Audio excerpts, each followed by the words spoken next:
Hello, everyone, and welcome back to Nightmare Narratives. I can picture some of you already in bed, maybe some of you just getting home from work. Wherever you are, whatever time it is, I'm glad you're here. If this helps you relax or sleep, please like and subscribe. It means a lot. Now let's get you comfortable, and I'll tell you tonight's story. My name is Mike Crowfeather, and I need to tell you what really happened on High Knob in August 1994. People think they know the story from the newspaper reports about weather balloons and military exercises, but they don't. They can't. The truth is too big, too strange, and too important to stay buried forever. I was 33 then, a forest ranger with 11 years under my belt in the Cherokee National Forest. My specialty was cultural interpretation, helping visitors understand the Cherokee history of these mountains. Being half Cherokee myself, with a Cherokee wife named Anna and 2 young sons, I was the bridge between worlds. The Park Service liked that about me. I spoke both languages, understood both cultures, and could explain to tourists why certain places were sacred without giving away secrets that weren't mine to share. High Knob was one of those places. At 4,223 feet, it's the highest point in our forest, but that's not why the Cherokee considered it special.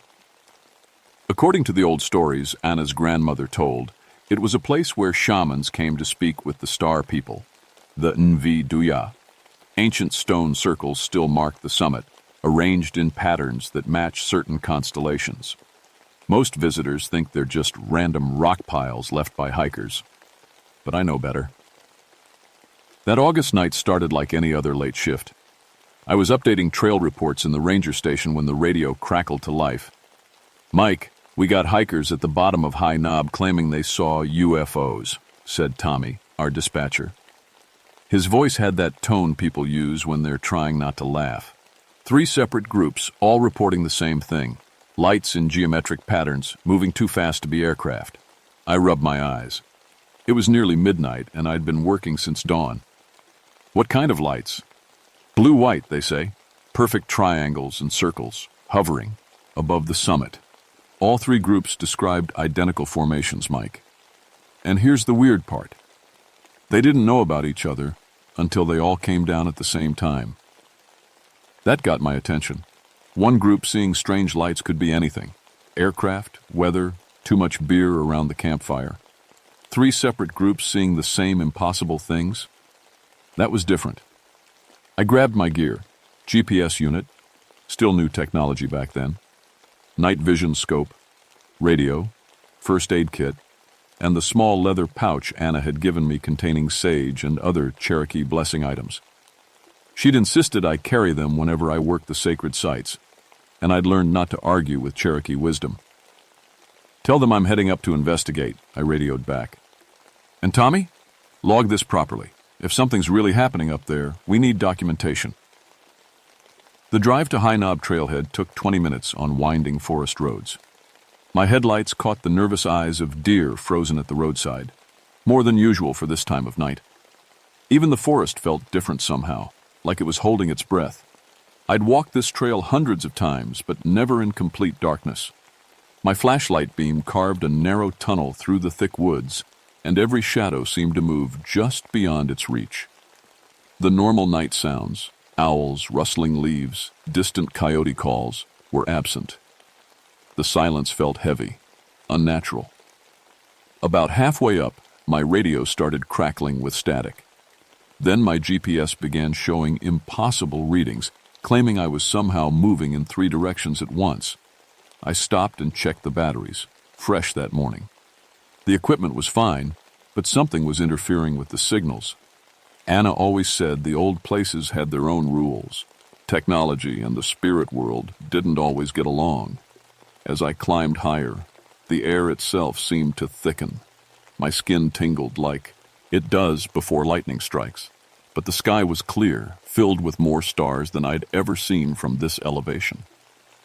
And there, just above the tree line where High Knob's summit waited, saw them. Lights. Not aircraft lights, not anything I could explain. They moved in perfect geometric formations, triangles that rotated slowly, circles that pulsed with soft blue-white radiance. They made no sound, cast no beams, and when they moved, they didn't travel through space so much as appear in one place and then exist somewhere else. I checked my watch, 11:47 p.m. Exactly. The Cherokee part of me, the part that had grown up hearing grandmother's stories, whispered that I should turn back. Some things weren't meant for human eyes, weren't safe for people to witness. But the ranger part of me, the part that had sworn to protect these mountains and the people who visited them, kept climbing. Whatever was happening up there, it was happening in my forest, to people under my protection. The lights pulsed brighter as I approached the summit, and my equipment died completely. Radio, GPS, even my digital watch. But strangely, I wasn't afraid. There was something familiar about those lights, something that called to a memory deeper than my own experience. I was about to discover that some family stories aren't just stories. The stone circle at High Knob's summit had been disturbed. I'd been up here dozens of times for cultural interpretation programs, and I knew every rock, every gap, every sight line to the constellations they were meant to honor.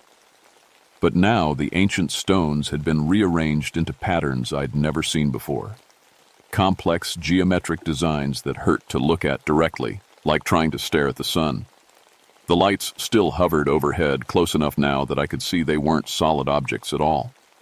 They were more like windows, openings that showed somewhere else, someplace where blue-white radiance flowed like water. And in that radiance I caught glimpses of movement, tall, graceful shapes that seemed to be watching me. My skin crawled, but not from fear. It was recognition, like seeing a face you'd known in childhood but couldn't quite place. The Cherokee stories grandmother used to tell suddenly felt less like folklore and more like family history. I was so focused on the lights that I almost missed her. Janet Morrison sat in the center of the rearranged stone circle, perfectly still, staring up at the hovering formations. I knew Janet. She was a regular visitor, an experienced hiker who'd been coming to these mountains for years. She knew better than to hike alone at night, and she definitely knew better than to disturb Cherokee sacred sites. "Janet?" I called softly, not wanting to startle her. "Are you all right?" She didn't respond, didn't even blink, just sat there cross-legged on the mountain stone, her face tilted toward the lights with an expression of absolute peace. Her pupils were so dilated, they looked like black holes in her head. I approached carefully, ranger training kicking in. She was breathing normally, pulse steady when I checked her wrist, but she was completely unresponsive to voice or touch. It was like her mind had gone somewhere else, leaving her body behind as a placeholder. Then she spoke, and my blood turned to ice water. "Enviada Kituagado. The Star people have returned to the sacred mountain." Perfect Cherokee, fluent, with the proper mountain dialect my grandmother used. But Janet Morrison was a white woman from Ohio who'd never learned a single word of Cherokee in her life. I knelt beside her, my hands shaking as I checked for head injuries, signs of drug use, anything that might explain what was happening. She was physically fine, but when I looked into those enormous pupils, I saw something impossible. Reflected starlight that had nothing to do with the sky above us. "Janet, it's Mike Crowfeather. Can you hear me? Can you tell me how you got here?" Her head turned toward me, with smooth, mechanical precision. When she spoke again, her voice carried harmonics that human vocal cords shouldn't produce. "The keeper of two worlds, half-blood of the people, half-blood of the settlers. You are the bridge we have waited for." Still in Cherokee, still in that dialect no outsider should know. "Your grandmother's grandmother called to us from this place before the great sadness came, before the people were driven from the sacred mountains." The Trail of Tears.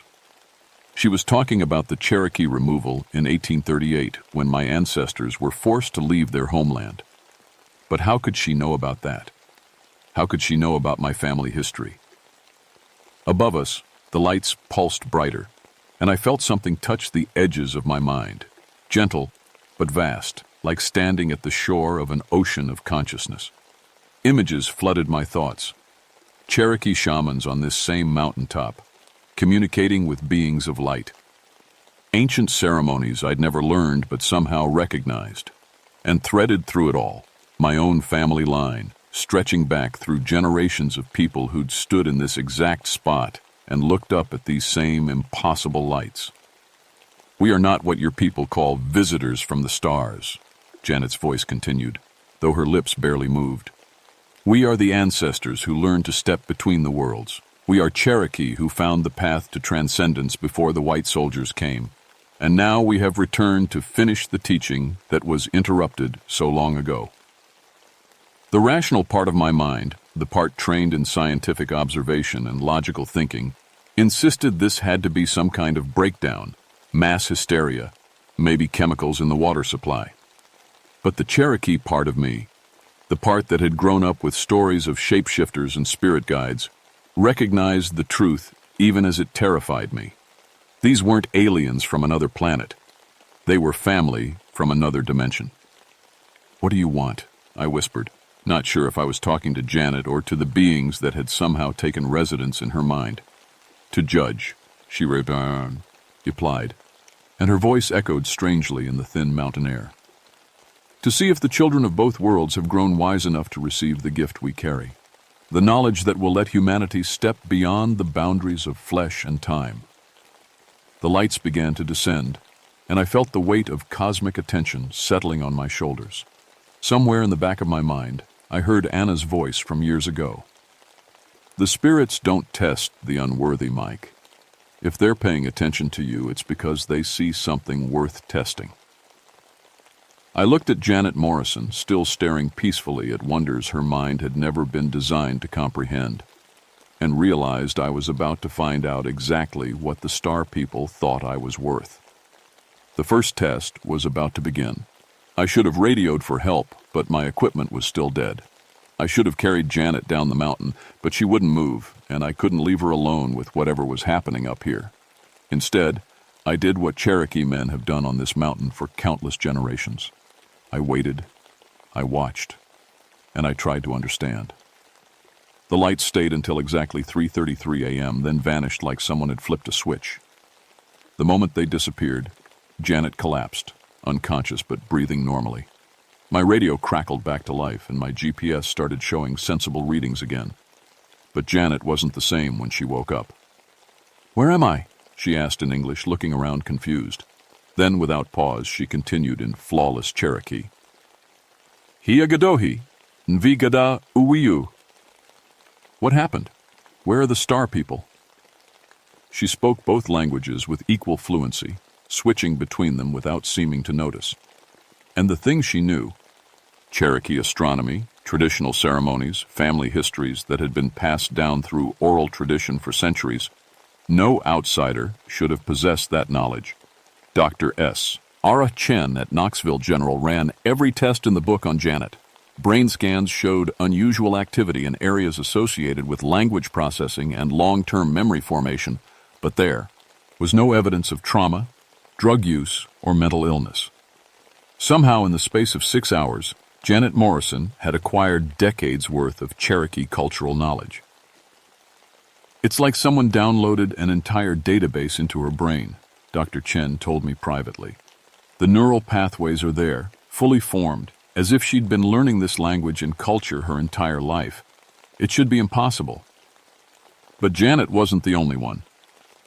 3 days later, Dr. Robert Kim and 4 graduate students from the University of Tennessee went missing on High Knob.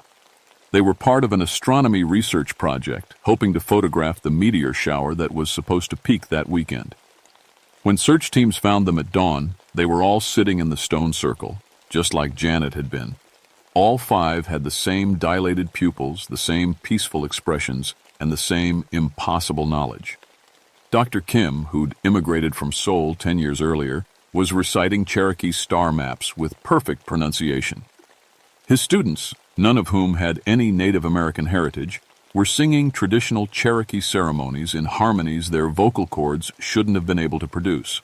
And they all remembered the same thing: beings of light, tall and graceful, who had spoken to them without words, and filled their minds with wisdom about the true nature of the universe. They showed us the spaces between stars, Dr. Kim told me when he could speak English again, the paths that consciousness can follow when it learns to step outside physical matter. They said humanity was almost ready for the next phase of evolution. Almost ready, but not quite. The military showed up on day 4. Colonel James Parker arrived with a convoy of black vehicles and a team of specialists whose job descriptions were apparently classified. He set up a perimeter around High Knob and started asking questions about atmospheric anomalies and electromagnetic disturbances. Ranger Crowfeather, he said, studying a file thick enough to be my life story. You've had more contact with these phenomena than anyone else. I need you to tell me everything. I looked at this man in his pressed uniform, with his clipboards and his instruments and his complete inability to understand what he was dealing with, and I made a choice that would haunt me for years. I don't know what you're talking about, Colonel. Some hikers saw strange lights, probably aircraft from the military base over in Oak Ridge. His eyes narrowed. We've checked with Oak Ridge. No flights in this area during the relevant time periods. And these electromagnetic readings suggest something far more significant than conventional aircraft. That night, against all regulations and common sense, I climbed High Knob again. The lights were waiting for me. This time they didn't stay at a distance. As I approached the summit, one of the formations descended until it hovered just above my head, close enough that I could feel warmth radiating from whatever impossible physics kept it in the air. The touch on my mind was stronger now, less gentle. Images flooded my consciousness, not just Cherokee history, but the history of humanity itself. I saw the first humans to look up at the stars and wonder what they were.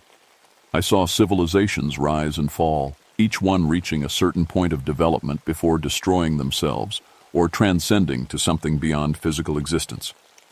And I saw the test that was coming, not just for me, but for the entire human species.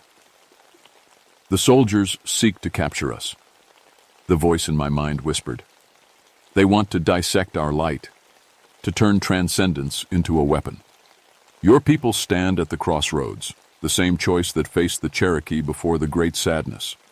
Will you preserve the sacred knoll, Deej, or will you let it be corrupted by those who see only power where wisdom should grow? Around the stone circle, more lights appeared, dozens of them, forming patterns that matched the constellations overhead. And in each light, I could see the outline of a figure, tall, graceful, unmistakably human in shape, but transformed into something beyond flesh and bone. Tomorrow night, the colonel will bring his instruments to this sacred place. He will try to trap us, to study us, to reduce us to data in his files. You must choose, Bridgekeeper. Will you help your grandmother's people return home, or will you stand with those who would cage the stars themselves? The lights began to pulse in rhythm with my heartbeat, and I felt something fundamental shifting inside my chest. Knowledge flowed into me, not just information, but understanding. I saw how the universe really worked, how consciousness could step between dimensions, how love and wisdom could transcend the boundaries of individual existence. I also saw what would happen if humanity failed this test. The star people would withdraw, leaving us to face our next evolutionary crisis alone. And based on what I'd learned about human history, we probably wouldn't survive it. When the lights faded and I found myself alone on the mountaintop, I knew what I had to do. The question was whether I'd have the courage to do it. Colonel Parker's instruments detected the electromagnetic anomaly at 11:47 p.m. the next evening, just like clockwork. By the time his team reached the summit, I was already there, standing in the center of the stone circle with my arms spread wide. Stand down, Ranger, he ordered. You're interfering with a classified operation. I looked at this man who thought he could cage starlight and catalog transcendence, and I spoke the words my grandmother had taught me for calling on the ancestors. Envi Duya, Digadoli, Gadohi Cherokee, Didanawiski. Star people, help us. The Cherokee children are in danger. The entire mountain exploded into light. What happened next defies every law of physics I Learned in school, but it follows perfectly the spiritual laws grandmother taught me around her kitchen table. The moment I spoke the ancient calling words, every piece of electronic equipment on High Knob died. Not just stopped working, died, like the life had been sucked right out of it. Colonel Parker's radios, his electromagnetic sensors, the night vision goggles his men wore, even their digital watches, everything went dark and silent in the span of a heartbeat. But we could still see perfectly, because the entire mountaintop was glowing with that same blue-white radiance I'd witnessed before. Only now it wasn't just lights hovering in the air. It was the mountain itself, the stones, the trees, even the air we breathed, all pulsing with energy that had nothing to do with electricity or magnetism, and everything to do with consciousness itself. "What the hell?" Colonel Parker started to say, but his words cut off when the first figure materialized. 8 feet tall and slender as a birch tree, it emerged from the light like morning mist, taking human shape. Its features were human, but perfected somehow, as if someone had taken the best of Cherokee bone structure and refined it through centuries of spiritual evolution. Its skin held that same blue-white radiance, not reflecting light, but generating it from within. More figures followed, dozens of them, until we were surrounded by a circle of beings that looked like Cherokee ancestors who had learned to become living starlight. "Do not fear." Their voices whispered directly into our minds, harmonizing like a choir of wind through mountain pines. "We are the children who walked the star paths before the soldiers came. We are the grandmothers and grandfathers who found the way to step between worlds." Colonel Parker was shouting orders, trying to get his men to respond, but they stood frozen with expressions of awe and terror. Roar! Their weapons, useless against beings made of light and consciousness, hung forgotten in their hands.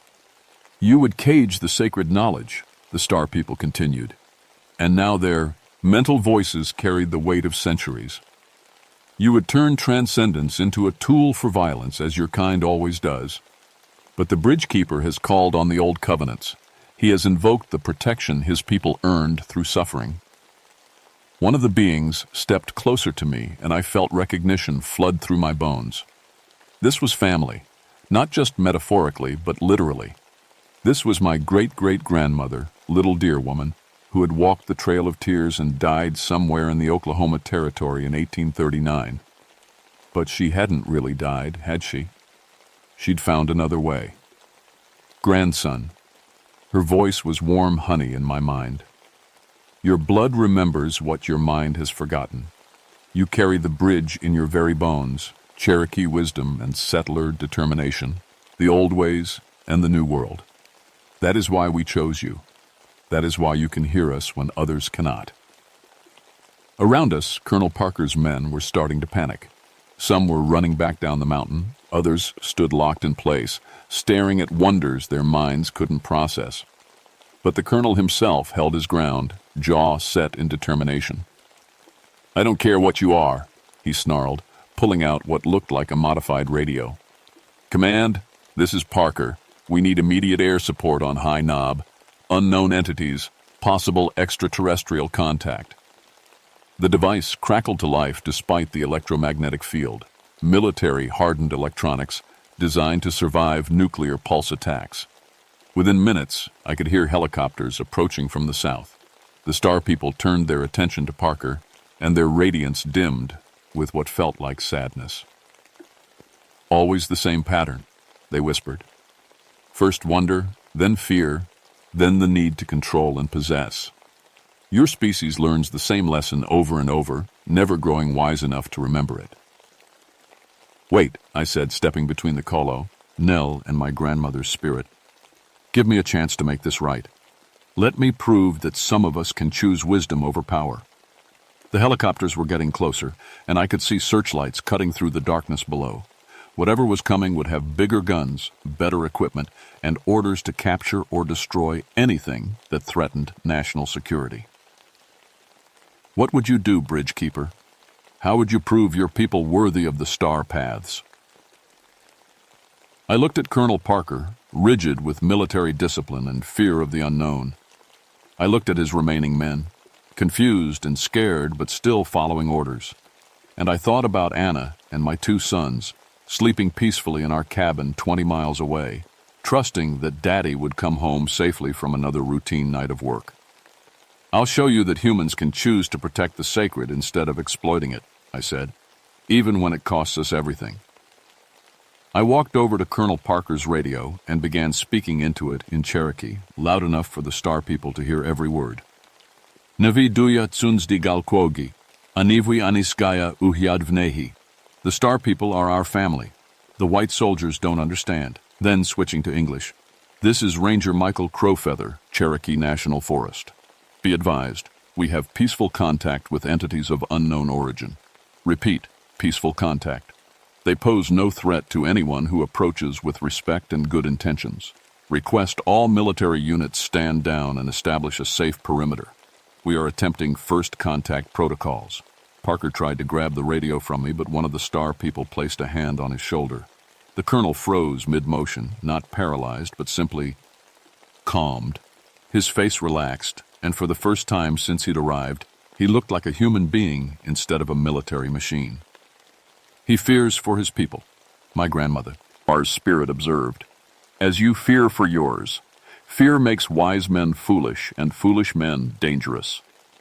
The helicopters circled overhead but didn't land. Through the radio, I heard confused chatter from the pilots. Their instruments were malfunctioning, their targeting systems dead, but they could see figures of light moving on the mountaintop below. "Command, this is Apache 1. We're seeing... I don't know what we're seeing. Request instructions." "Now comes the choosing," the Star people whispered. "Your military leaders face the same decision that faced the Cherokee councils long ago. Will they choose the path of wisdom? Or will they repeat the mistakes that cost your people their homeland?" Through the radio static, I heard a new voice, older, carrying the weight of authority. "This is General Morrison at Oak Ridge Command. All units are ordered to establish a defensive perimeter and maintain observation only. I repeat, no hostile action without direct authorization from this command." Morrison, Janet Morrison's husband, I realized. The general whose wife had been changed by contact with beings of starlight. The Star people began to fade, their radiance slowly dimming as dawn approached in the east. "The bridge is built," they whispered. "Some will choose wisdom, others will choose fear. But the choice has been offered, and that is enough for now. The star paths remain open for those ready to walk them." As the last of the light faded, I found myself standing alone in the stone circle with Colonel Parker and 3 of his men. The mountain looked perfectly normal in the gray, pre-dawn light, just rock and trees and the ancient Cherokee stones, arranged once again in their traditional patterns. Parker stared at me for a long moment, then looked up at the circling helicopters, then back at the peaceful mountainscape around us. "What the hell happened here, Ranger?" I thought about grandmother's stories, about the price of sharing sacred knowledge with those who might misuse it, about the difference between truth and facts. "I think," I said carefully, "that it depends on what you're ready to believe, Colonel." 6 months later, High Knob was officially designated as a Cherokee Cultural Heritage Site, with access restricted to researchers working in cooperation with the Cherokee Nation. The official report blamed the electromagnetic anomalies on unusual mineral deposits and recommended against further military investigation. Colonel Parker never filed his real report. Instead, he took early retirement and moved to a small town in Montana, where he teaches high school science and tells his students that the universe is far stranger and more wonderful than any textbook can explain. Janet Morrison still speaks fluent Cherokee. She's become something of a bridge herself, working with Cherokee elders to preserve traditional astronomical knowledge and sharing it with scientists who are finally starting to understand that indigenous wisdom contains truths their instruments can't measure. Dr. Kim and his students published papers on theoretical frameworks for consciousness-based information transfer, carefully avoiding any mention of how they'd acquired their revolutionary insights. 3 of them have become leading researchers in what's now called post-materialist neuroscience. And me? I'm still a ranger, still walking the boundary between worlds. But now I carry responsibilities I never asked for and knowledge I never expected to possess. The Star people haven't returned to High Knob, but they don't need to. The bridge is built now, and others are starting to cross it. Anna says I'm different since that night. Not bad different, just deeper somehow. Like I'm seeing layers of reality that used to be invisible to me. She's right, I suppose. When you've looked into the eyes of transcendent ancestors and felt the weight of cosmic judgment on your shoulders, normal life takes on a different perspective. My sons are showing signs of the gift. Tommy, my oldest, sometimes speaks Cherokee words he's never learned, and little Sam draws star maps that match ancient Cherokee ceremonies I haven't taught him yet, Anna's. Grandmother says this is how it should be, the wisdom passing down through the bloodlines, waiting for the right time to flower. But it's not just Cherokee kids who are changing. Reports are coming in from all over the world. Children born after August 1994 who seem to know things they shouldn't, who speak ancient languages they've never studied, who look up at the night sky with the same recognition I felt on High Knob. The Star people kept their promise. The bridge is open for those ready to cross it. Last week, a young anthropologist came to see me at the ranger station. She'd heard rumors about High Knob, stories that didn't match the official reports. She wanted to know what really happened up there, and whether it might be happening in other places too. Her name was Sarah Begay, and she was Navajo. She told me her grandmother had been having dreams about Star people returning to sacred mountains all over the Southwest. Other tribes were reporting similar dreams, similar visitations, similar tests. It's like they're evaluating all of us, she said, all of humanity, one tribe at a time, seeing who's ready for the next step. I looked at this young woman with her earnest eyes and her determination to understand, and I thought about the choice I'd made on that mountaintop 6 months ago. The choice between fear and wisdom, between control and cooperation, between staying human and becoming something more. Miss Begay, I said, let me tell you about my great-great-grandmother and how she learned to walk the star paths. Outside my window, High Knob rises against the Tennessee sky, looking perfectly ordinary in the afternoon sunlight. But I know better now. I know that sacred places hold their own rules, and that the boundary between worlds is thinner than most people imagine. Sometimes, on clear nights when the stars are bright and the wind carries the scent of saga, in cedar, I climb that mountain again.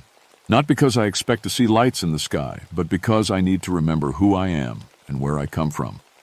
The Star people are still out there, still watching, still waiting to see if humanity will choose wisdom or destruction when the next test comes. And it will come. The bridge is built, but bridges work both ways. We are being prepared for something larger than ourselves, something that will require all the wisdom our ancestors can provide and all the courage the next generation can muster. The watchers on High Knob have gone home to the spaces between stars, but they left us a gift. The knowledge that we are not alone, that consciousness is larger than flesh, and that love really can transcend the boundaries of individual existence. Whether we're worthy of that gift remains to be seen. But for the first time in centuries, Cherokee voices are being heard on the sacred mountain, and the star paths shine bright for those with eyes to see them. That has to count for something.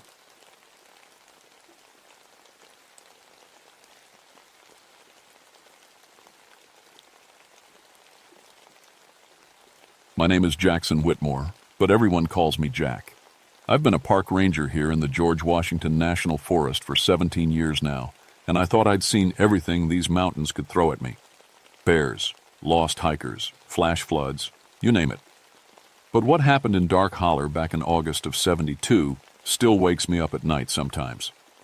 The radio crackled to life that morning around 9:30. Jack, we got a code yellow, family of 5, overdue from yesterday. I was sitting in my truck outside the ranger station, finishing my second cup of coffee and watching the heat shimmer rise from the blacktop. August in Virginia is no joke, the kind of humid heat that sticks to your skin like wet clothes. Copy that, Bill, I radioed back to my supervisor. What have we got? Morrison family out of Richmond. Dad's name is Dale, mother Linda, 3 kids. Last seen yesterday afternoon at the Skyline Drive overlook. Planned to camp overnight somewhere in the backcountry. I grabbed my notebook and jotted down the details. 17 years of this job, and I'd never lost a hiker yet. Wasn't planning to start now. Vehicle description? Blue 69 Chevy Suburban. Virginia plates. Bill's voice sounded tired. Jack, their car's been found at the Dark Holler trailhead. Engine was still running when the morning patrol found it. That made me sit up straight. Dark Holler sits about 23 miles from Front Royal, deep in the back country where most tourists don't venture. It's rough terrain, limestone caves, underground streams, and trails that can fool even experienced hikers. The Cherokee used to call it Invi Asgaya, which means place where screaming man lives. Not exactly a name that invites camping trips.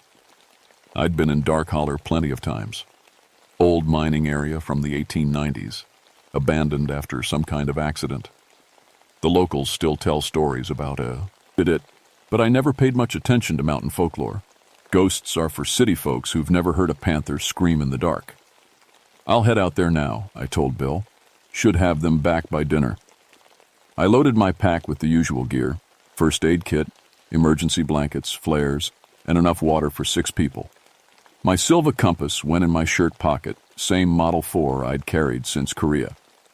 Old habits die hard, and good equipment keeps you alive. The drive to Dark Holler took me up winding mountain roads, past thick stands of oak and pine. The deeper I went, the quieter everything got. Even with the windows down, I couldn't hear any birds singing. That should have been my first warning. The Morrison Suburban sat exactly where Bill said it would be, right at the trailhead parking area. The engine was off now, but the keys dangled from the ignition. Both front doors hung wide open like the family had left in a hurry.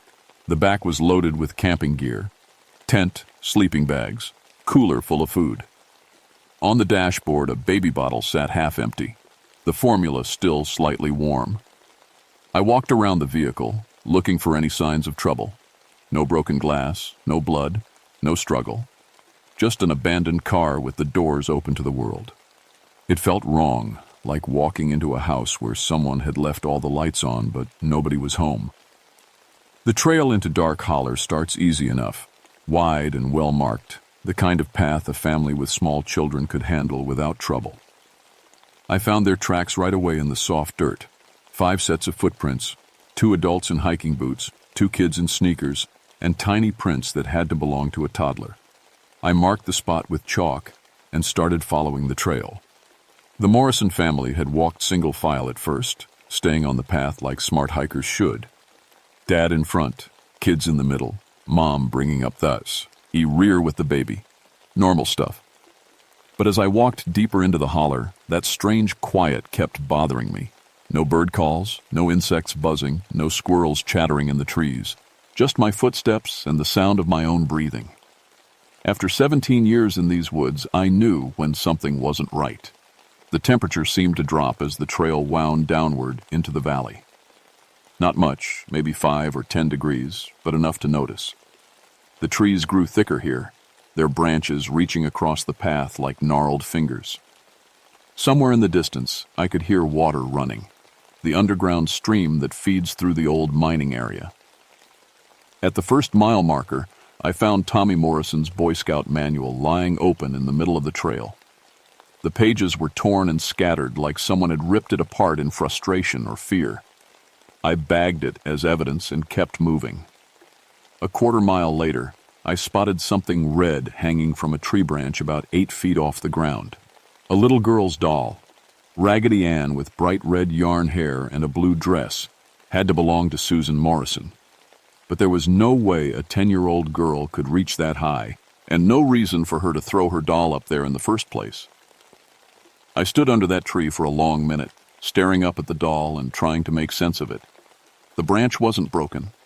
No sign anyone had climbed the tree. It was like the doll had just appeared there, waiting for me to find it. My radio crackled with static. I tried calling back to base, but all I got was white noise and what sounded like music. Some old-timey tune from the 1940s that couldn't possibly be broadcasting on our frequency. I turned the volume down and kept walking. The footprints told a strange story as I followed them deeper into the holler. For the first mile and a half, All 5 family members had stayed together on the trail. Then something changed. Past the mile-and-a-half marker, I could only find 3 sets of prints, the 2 kids and the baby. The adult tracks just stopped, like Dale and Linda Moore. Risen had vanished into thin air. But the children's footprints kept going, heading off the main trail toward the old mining area where no family should ever venture. I followed those small footprints off the main trail, my unease growing with every step. The path here was barely visible, more of a deer track than anything humans should be walking on. Thick underbrush caught at my clothes and roots tried to trip me up every few yards. The tracks led downhill toward the sound of running water. Through the trees, I could see the old mining equipment scattered around like broken toys. Rusted rail cars, collapsed timber frames, and the dark mouth of the mine shaft itself, boarded up with rotting planks and warning signs. That's where I found Dale Morrison. He was sitting upright against one of the old timber supports about 50 yards from the mine entrance. His back was straight, hands resting on his knees, eyes wide open and staring at nothing. For a second, I thought he was just resting, maybe hurt, but alive. Then I got closer. Dale Morrison was dead. Had been for hours, probably since yesterday evening. But his body was still warm to the touch, like he'd just died minutes ago. That was impossible. In this August heat, a body should cool down fast. But there he sat, looking like he was waiting for a bus that would never come. In his right hand, he clutched an old mining lantern. Not a modern flashlight or camp lantern. This was the real deal from the 1890s, brass and glass with a little flame burning inside. The flame was still lit, casting dancing shadows on his face. I checked for a pulse, knowing I wouldn't find one. His heart had stopped, but his skin felt normal. His muscles hadn't gone stiff yet. Everything about it was wrong. "Dale Morrison?" I said, even though I knew he couldn't hear me. "Sir? Can you hear me?" Nothing. Just that steady flame in the antique U-lantern and the sound of water echoing from somewhere underground. I tried my radio again. This time, instead of static, I got that same 1940s music, clearer now. Some woman singing about her sweetheart coming home from the war. The song cut out suddenly, replaced by what sounded like men talking in another language. Cherokee, maybe, though I'd never learned more than a few words. My compass was acting up too. The needle spun in lazy circles, unable to find magnetic north. I tapped it a few times, but it kept spinning like it was lost. The temperature had dropped another 10 degrees. I could see my breath now, even though it was nearly 90 degrees when I'd left my truck an hour ago. The trees around the mining area looked wrong somehow. The leaves were brown and brittle, like it was October instead of August. I needed to find the rest of the Morrison family, but every instinct I had was screaming at me to get out of there. In Korea, we learned to trust those feelings. They kept you alive when everything else went to hell. But I had a job to do. Somewhere in this godforsaken place were a mother, 2 children, and a baby. Dead or alive, they were my responsibility. The children's footprints led toward the mine entrance. The boards covering the shaft had been pulled aside, leaving just enough room for small bodies to squeeze through. Fresh scratches in the wood showed where someone had pried them loose from the inside. I clicked on my flashlight and peered into the darkness. The beam reached maybe 20 feet before the tunnel bent to the right and disappeared. Cool air flowed out of the opening, carrying a smell like wet limestone and something else. Something old and sour that made my stomach turn. "Linda Morrison," I called into the mine. "Tommy, Susan, this is Park Ranger Whitmore. Can you hear me?" My voice echoed off the stone walls and came back changed, like it had traveled through water. But underneath the echo, I heard something else. Voices. Distant and muffled, but definitely human voices talking somewhere deep in the mine. I squeezed the shutters, roughed the gap in the boards and into the tunnel. My flashlight beam showed rough stone walls and rotting timber supports. The floor was covered with decades of fallen leaves and debris, but I could still make out the Morrison children's footprints in the dirt. 20 feet in, the tunnel opened into a larger chamber. My light picked out old mining equipment, pickaxes, shovels, buckets, all of it rusted and falling apart. Railroad tracks ran deeper into the mountain, disappearing into another tunnel. That's where I found Linda Morrison and baby Beth. Linda sat on the ground with her back against the stone wall, holding the baby in her arms. Both of them were alive, thank God. But something was terribly wrong. Linda's eyes were open, but she didn't seem to see me when I knelt down beside her. "Mrs. Morrison? Linda, I'm Ranger Whitmore. I'm here to help you." She turned her head toward my voice, but her gaze went right through me. When she spoke, the words made no sense. "Nvi ganiuhi," she said in a flat, empty voice. "Nvi ganiuhi." I knew enough Cherokee to understand those words. The screaming ones are still here. Linda Morrison was a suburban mom from Richmond. She worked as a secretary and had never been west of the Blue Ridge Mountains before this camping trip. There was no way she should know a single word of Cherokee, let alone speak it like she'd been born to the language. Baby Beth was quiet in her mother's arms, but her eyes were alert and tracking. She seemed unharmed, just unusually silent for a 2-year-old. I checked them both over quickly. No injuries, no signs of exposure or dehydration. But Linda kept repeating those Cherokee words over and over like a broken record. "Where are Tommy and Susan?" I asked her. "Your other children? Where are they?" "Nevi ganiuhi," she said again. Then she pointed deeper into the mine, toward the railroad tracks. Tried my radio one more time. Nothing but that strange music and the sound of men's voices speaking Cherokee. The temperature in the mine was probably 40 degrees now, cold enough that I could see my breath in the flashlight beam. Somewhere deep in the tunnels, I heard the sound of metal striking stone, rhythmic, like someone working with a pickaxe. But these mines had been sealed for 80 years. Nobody should be working down here. The pickaxe sound stopped suddenly, replaced by something worse, the sound of men screaming. Not screaming in fear or pain, but screaming like they were trying to call for help from somewhere far away. Linda Morrison smiled when she heard those screams. It wasn't a normal smile. It was the kind of smile you might see on someone who'd lost their mind completely. "The miners," she said in perfect English. "They're still working. They take care of the children now." I had to make a choice. Linda and the baby were safe for the moment, but Tommy and Susan were still missing somewhere in these tunnels. The smart thing would have been to get Linda and Beth out of the mine, call for backup, and mount a proper search and rescue operation. But those screams echoing through the tunnels didn't sound like they were coming from this world, and Linda's words kept echoing in my head. "They take care of the children now." I helped Linda to her feet. She came along docile as a sleepwalker, still holding baby Beth. "We're going to find Tommy and Susan," I told her. "Then we're all getting out of here."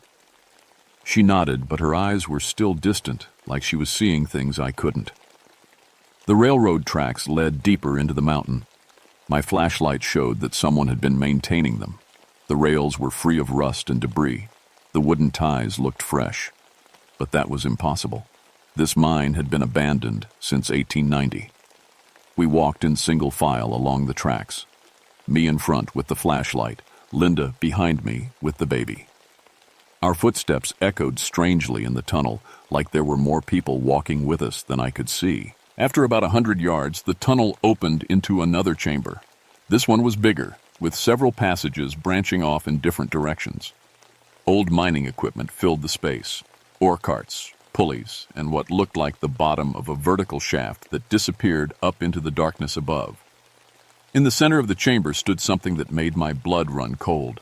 It was a man in mining clothes from the 1890s. Canvas pants, work shirt, suspenders, and a cloth cap with a mining lamp attached to the front. He was translucent, like looking through dirty glass, but solid enough that I could make out every detail of his face. The miner looked right at me with sad, hollow eyes.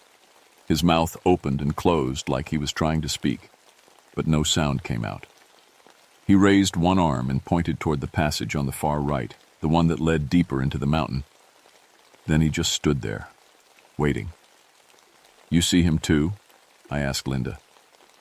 "He's been helping," she said in that strange, flat voice. "They all help.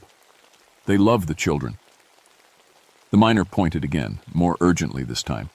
His mining lamp cast a pale glow that shouldn't have been visible in the beam of my flashlight. But there it was anyway. I didn't have much choice. The tracks led in the direction the miner was pointing, And that's where Tommy and Susan's footprints seemed to be headed. Okay, I told the ghost, because that's what it had to be. Lead the way. The miner turned and walked toward the right-hand passage. His boots made no sound on the stone floor, but somehow I could hear the creak of his leather belt and the rustle of his clothes. The tunnel sloped downward at a steep angle. Water dripped from the ceiling, and I could hear the underground stream getting louder. The air grew colder with every step until I was shivering despite my heavy ranger jacket. More miners appeared as we went deeper. They materialized from the shadows like they'd been waiting there for decades. Men with pickaxes and shovels, their faces drawn and tired, their clothes covered in limestone dust. All of them translucent, all of them pointing deeper into the mountain. They didn't seem threatening, just desperate. Like they needed something from me but couldn't find the words to ask for it. The tunnel ended in a wall of broken rock and twisted metal, a cave-in, probably from the original mining accident, but someone had dug a narrow passage through the rubble, just wide enough for a person to squeeze through. On the other side, I could hear children's voices. I handed the baby to Linda and crawled through the gap. My flashlight illuminated a small chamber beyond the cave-in, maybe 15 feet square. And there they were, Tommy and Susan Morrison, very much alive. They were sitting on the ground with 3 more miners, playing some kind of game with pebbles and bottle caps. The children looked up when my light hit them, shading their eyes with their hands. "Are you here to take us home?" Susan asked. She didn't sound scared or upset, just curious. "That's right, sweetheart. I'm Ranger Whitmore. Your mom and dad have been looking for you." Tommy, who was 14 and old enough to understand the situation better, looked troubled. "The miners said we had to stay. They said it wasn't safe up there." I knelt down beside them. Both children looked healthy, maybe a little thin, but their eyes were bright and alert. "How long have you been down here?" "Since yesterday," Susan said, "but it feels longer. The miners have been taking care of us. They're really nice, but they can't talk very good." One of the miner ghosts, a big man with a gray beard and kind eyes, gestured toward the children protectively. When he opened his mouth, I could hear a faint whisper, like wind through dry leaves. "Safe here," the whisper said. "Dangerous above. Children stay." "No," I said firmly. "The children need to go home. Their parents are worried sick." The bearded miner shook his head, sadly, and pointed up toward the surface. "Bad men above, hurt children. We protect." I was starting to understand. These weren't evil spirits trying to steal the Morrison kids. They were the ghosts of the miners who died in the 1890 cave-in, and somehow they thought they were protecting Tommy and Susan from some kind of danger above ground. But they'd been dead for 80 years. Whatever they thought they were protecting the children from was long gone. "Listen," I said to the miners, "I appreciate what you're trying to do, but these children belong with their family. I'm going to take them home now." The temperature in the chamber plummeted. My breath came out in white puffs, and frost began forming on the stone walls. The miners became more solid, more real-looking, and their expressions changed from protective to threatening. The bearded ghost stepped between me and the children. When he spoke this time, his voice was loud enough to echo off the walls. "Children, stay," he said. "You go. Now." That's when I heard the water. It started as a trickle, then grew to a stream, then a torrent. The underground river was flooding the tunnels, and we were 300 feet below ground with only one way out. The water poured through cracks in the chamber walls like the mountain itself was trying to drown us. In minutes, it had risen to ankle deep, then knee deep. The children scrambled onto higher ground, but there wasn't much higher ground to be found. "We have to get out of here," I shouted over the roar of rushing water. "All of us, right now!" The bearded miner looked genuinely distressed. He and his ghostly companions had spent 80 years trying to protect children, and now their protection was turning into a death trap. I crawled back through the gap in the cave-in, the water already up to my waist. Linda was waiting on the other side with baby Beth, but the floodies. The tunnel was starting to collapse. Chunks of limestone fell from the ceiling, and the wooden support beams groaned under the weight of shifting rock. "Linda!" I yelled. Can you get the baby through the gap? She nodded and pushed Beth through the opening. I caught the little girl and passed her to Tommy, who had squeezed through behind me. Susan came next, then Linda herself, soaked and shivering but moving on her own. The miners were still with us, but they looked different now, more solid, more present. I could see the details of their faces clearly, lined with worry, creased with decades of underground labor. The bearded one, who seemed to be their leader, looked me straight in the eye. "We failed them," he said, and his voice was as clear as mine. "The children who came before. 47 men died when the roof fell in. We were supposed to protect them, but we failed." "That was 80 years ago," I said, helping Susan to her feet as water swirled around our legs. "These aren't the same children." "All children need protection," said another miner, a young man who couldn't have been more than 20 when he died. "We couldn't save ourselves, so we save who we can." The water was rising faster now, up to my chest. The tunnel ahead of us was completely flooded, and the way we'd come was blocked by the cave-in. We were trapped. That's when I remembered something Joe Crowfeather had told me years ago. Joe was a Monacan elder who sometimes worked with the Park Service on cultural programs. He'd said the Cherokee had sacred ways of honoring the dead, ways to help lost spirits find peace.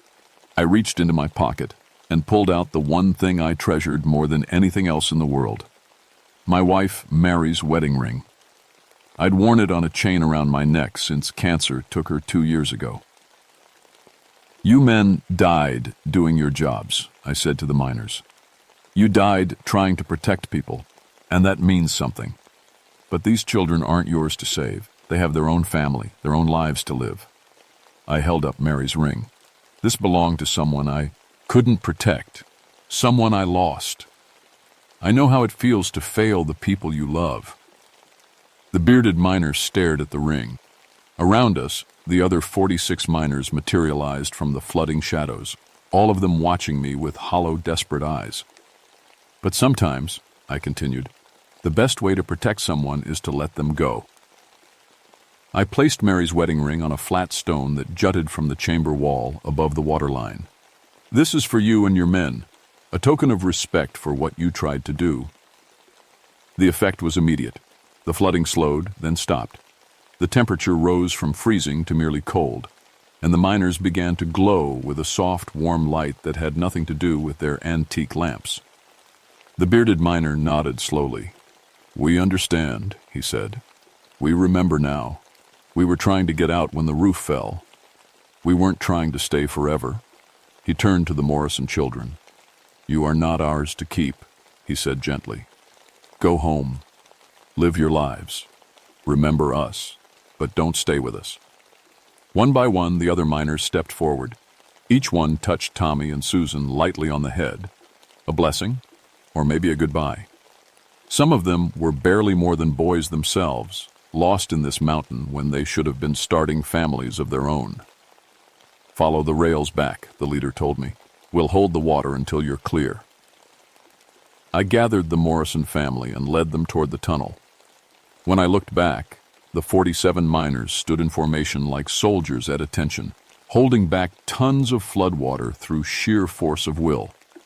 The trek back up the tunnels was the longest walk of my life.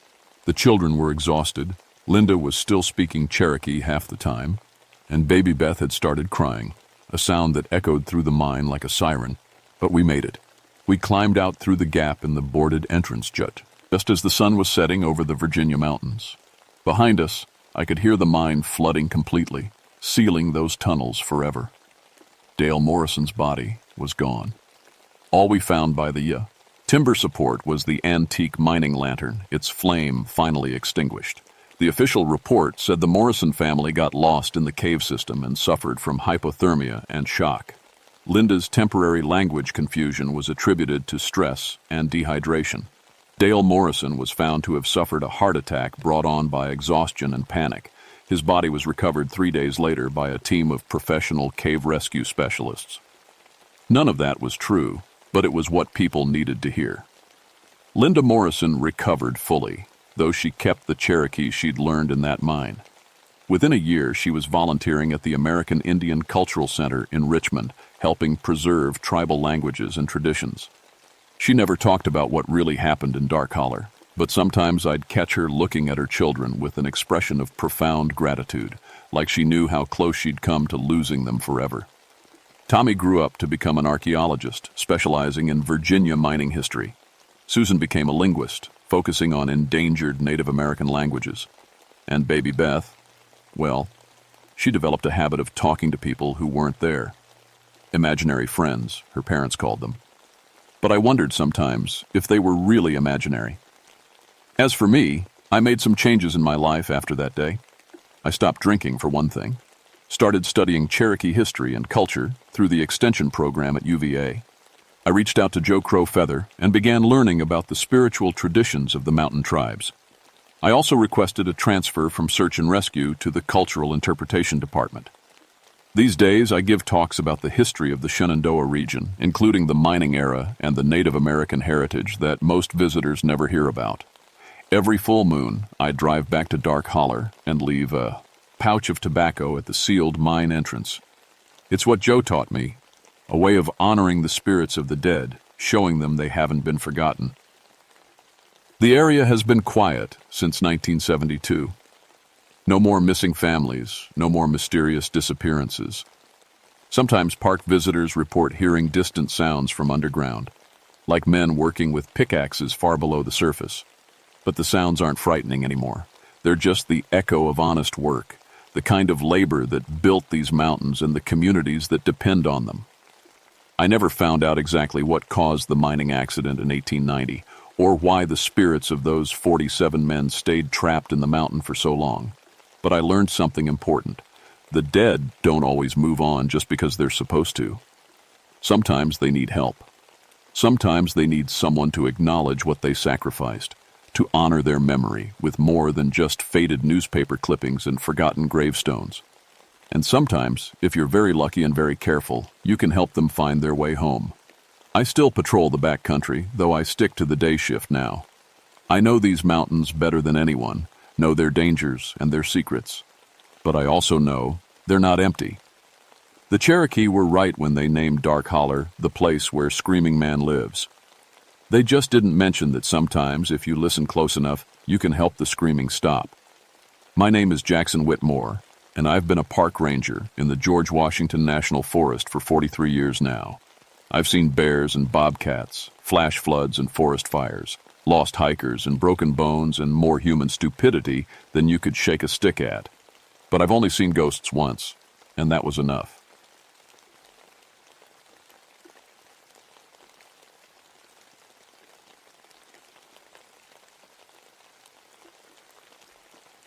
My name is Rebecca Thornfield, but everyone calls me Becky. I've been a ranger here in the Great Smoky Mountains for 9 years now, and I've seen just about everything these woods can throw at you. Bears, lost hikers, flash floods, the occasional idiot who thinks he can outrun a wild boar. But nothing, and I mean nothing, prepared me for what happened in Cades Cove that October. I was 29 then, the youngest woman to ever make lead ranger in the park's history. People said I got the job because my daddy knew these mountains better than anyone. Truth is, Daddy died when I was 14, blown up making moonshine in a still back in '75. I got this job because I worked harder than everyone else, and because I know every trail, every stream, and every abandoned cabin in this park. That morning started normal enough. I was checking my equipment in the ranger station. Remington 870 shotgun, tranquilizer gun, bear spray, first aid kit, standard gear for backcountry patrol. The radio crackled to life around 7 a.m. "Becky, you there?" It was Tom from dispatch, and he sounded rattled. "Copy, Tom. What's up?" "Got some weird reports from Cades Cove. 3 different camping families called in last night saying they saw people eating raw meat in the woods." I almost laughed. City folks come up here with their heads full of horror movies, and suddenly every shadow is a monster. Probably just campers who don't know how to cook over a fire properly. No, Becky. They're saying these people were eating raw deer, like really raw, tearing into it with their teeth. That got my attention. Anyone hurt? No injuries reported, but all 3 families packed up and left before dawn. Said these people looked sick, real thin, and wouldn't respond when they shouted at them. I sighed and grabbed my keys. Cades Cove was an 11-mile loop road through an old valley where families used to live before the government bought them out to make the park. Beautiful place, but isolated. If someone was out there sick or on drugs, they could die before we found them. The drive to the cove took 30 minutes on winding mountain roads. October in the Smokies is something special, all those maples and oaks turning red and gold, morning mist hanging in the valleys like ghosts. I've lived here my whole life, and it still takes my breath away. But something felt wrong as soon as I entered the cove. The air was too still, too quiet. Usually you'd hear birds singing, maybe a woodpecker or the rustle of squirrels. Nothing. Even the wind seemed to have stopped. I parked at the first camping area and started walking the sites where the families had stayed. The Henderson family from Nashville had left their fire still smoldering. Coffee pot sitting right there on the grate like they'd just vanished. Their tent was packed so fast they'd left half their gear scattered around. That's when I found the first sign something was really wrong. About 50 yards from the Henderson campsite, near the old Lawson Cabin Foundation, I found bones. Deer bones, picked completely clean and scattered in a rough circle, but the weird thing was how clean they were, like someone had licked every scrap of meat off them. And the smell, sweet and rotten, like fruit that's gone bad, mixed with something else I couldn't place. I'd seen plenty of animal kills in my time.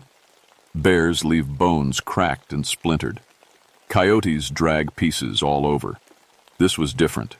These bones were arranged almost neat, like someone had been sitting there methodically stripping them clean. The ground around the bones was strange, too. The grass was dead in a perfect circle, maybe 8 feet across. Not brown, like it had dried up, but black, like it had been burned from underneath. I knelt down and touched it. The dead grass crumbled to ash in my fingers. I radioed Tom. Found evidence of animal consumption at the old Lawson place. Deer remains, but the pattern's unusual. Going to expand the search. Copy that. You want backup? Not yet. Probably just someone dumping garbage.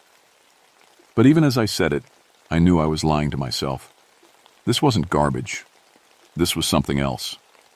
I spent the rest of the morning walking the cove, checking each of the old home sites.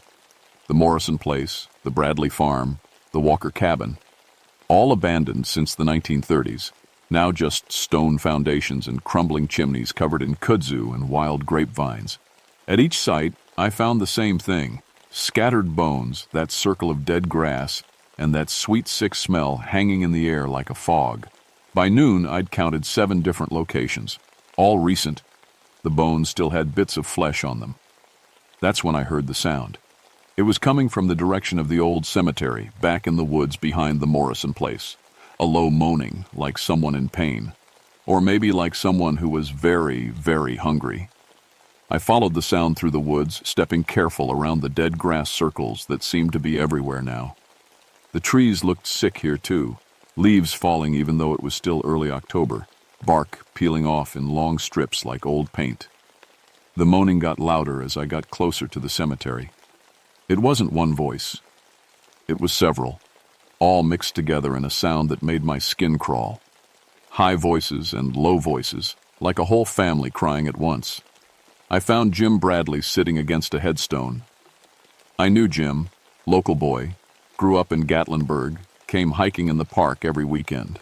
Good kid, maybe 34 years old, worked at the ski lodge in the winter. But the man sitting in that cemetery didn't look like Jim Bradley. He looked like he hadn't eaten in months.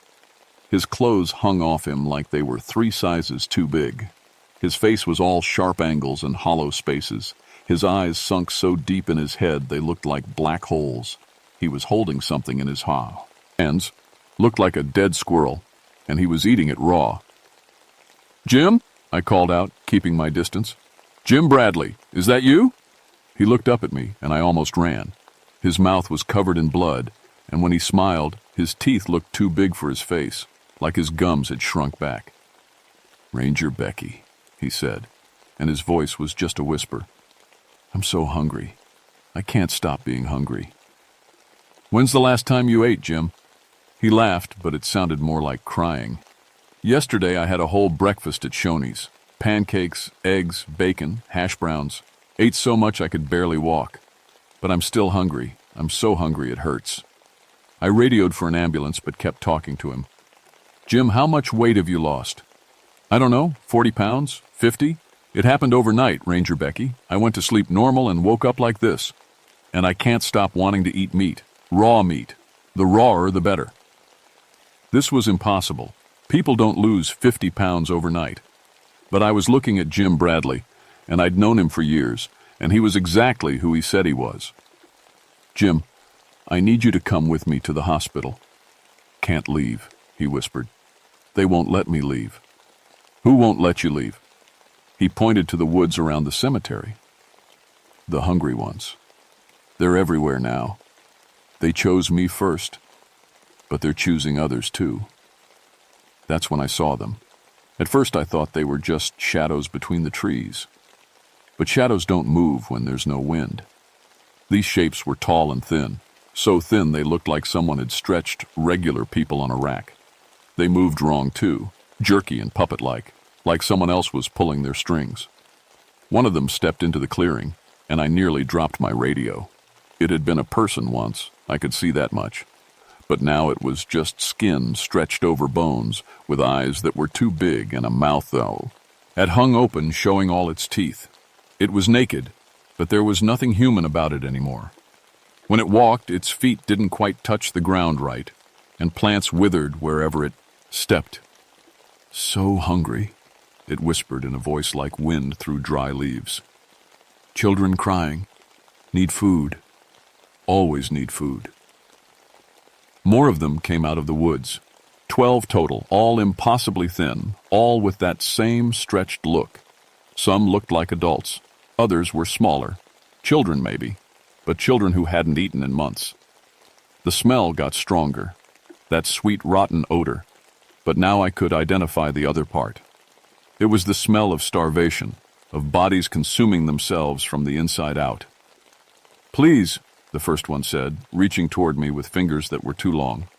So hungry. Help us eat. I backed toward my truck, pulling Jim with me. He came willingly enough, probably because he was too weak to resist. The things, I couldn't think of them as people anymore, followed us. But they moved slow and didn't seem threatening, just desperate. Radio, Jim whispered as we got to the truck. Tell them to close the park. More people are coming tonight. Campers, families. And these things, they're getting stronger. I helped him into the passenger seat and radioed dispatch. Tom, I need the cove closed immediately. All access roads blocked. What's the situation, Becky? I looked back at the creatures standing at the edge of the woods, watching us. Unknown illness affecting hikers. Possible contamination. And Tom? Get me everything you can find about the families who used to live in this cove, specifically the Morrison family. As we drove out, I saw them in my rearview mirror. They weren't following the truck. They were heading toward the main camping areas, where more families would be setting up for the weekend. Jim was getting worse during the drive. His breathing was shallow, and his skin felt cold and clammy. But the strangest thing was that he kept talking about food. Not asking for it, he didn't seem to want regular food anymore. He was describing it. Every meal he'd ever loved, every holiday dinner, every birthday cake, like he was trying to remember what it felt like to be satisfied. My grandmother made the best cornbread, he whispered, sweet and crumbly, with real butter. I could eat a whole pan and still want more. But now I think I understand. We're never supposed to be satisfied. We're supposed to keep wanting. By the time we got to the hospital, Jim Bradley weighed 87 pounds. The doctor said it was medically impossible. I spent that night in the hospital waiting room, making phone calls and trying to make sense of what I'd seen. The Park Service had closed Cades Cove, but there were still 3 families camping in the backcountry who wouldn't know to leave. Dr. Patricia Hayes came out around midnight with Jim's test results. Pat was a good doctor, worked in these mountains for 15 years, and she'd seen everything from bear attacks to snake bites. But she looked shaken, Becky, I've never seen anything like this.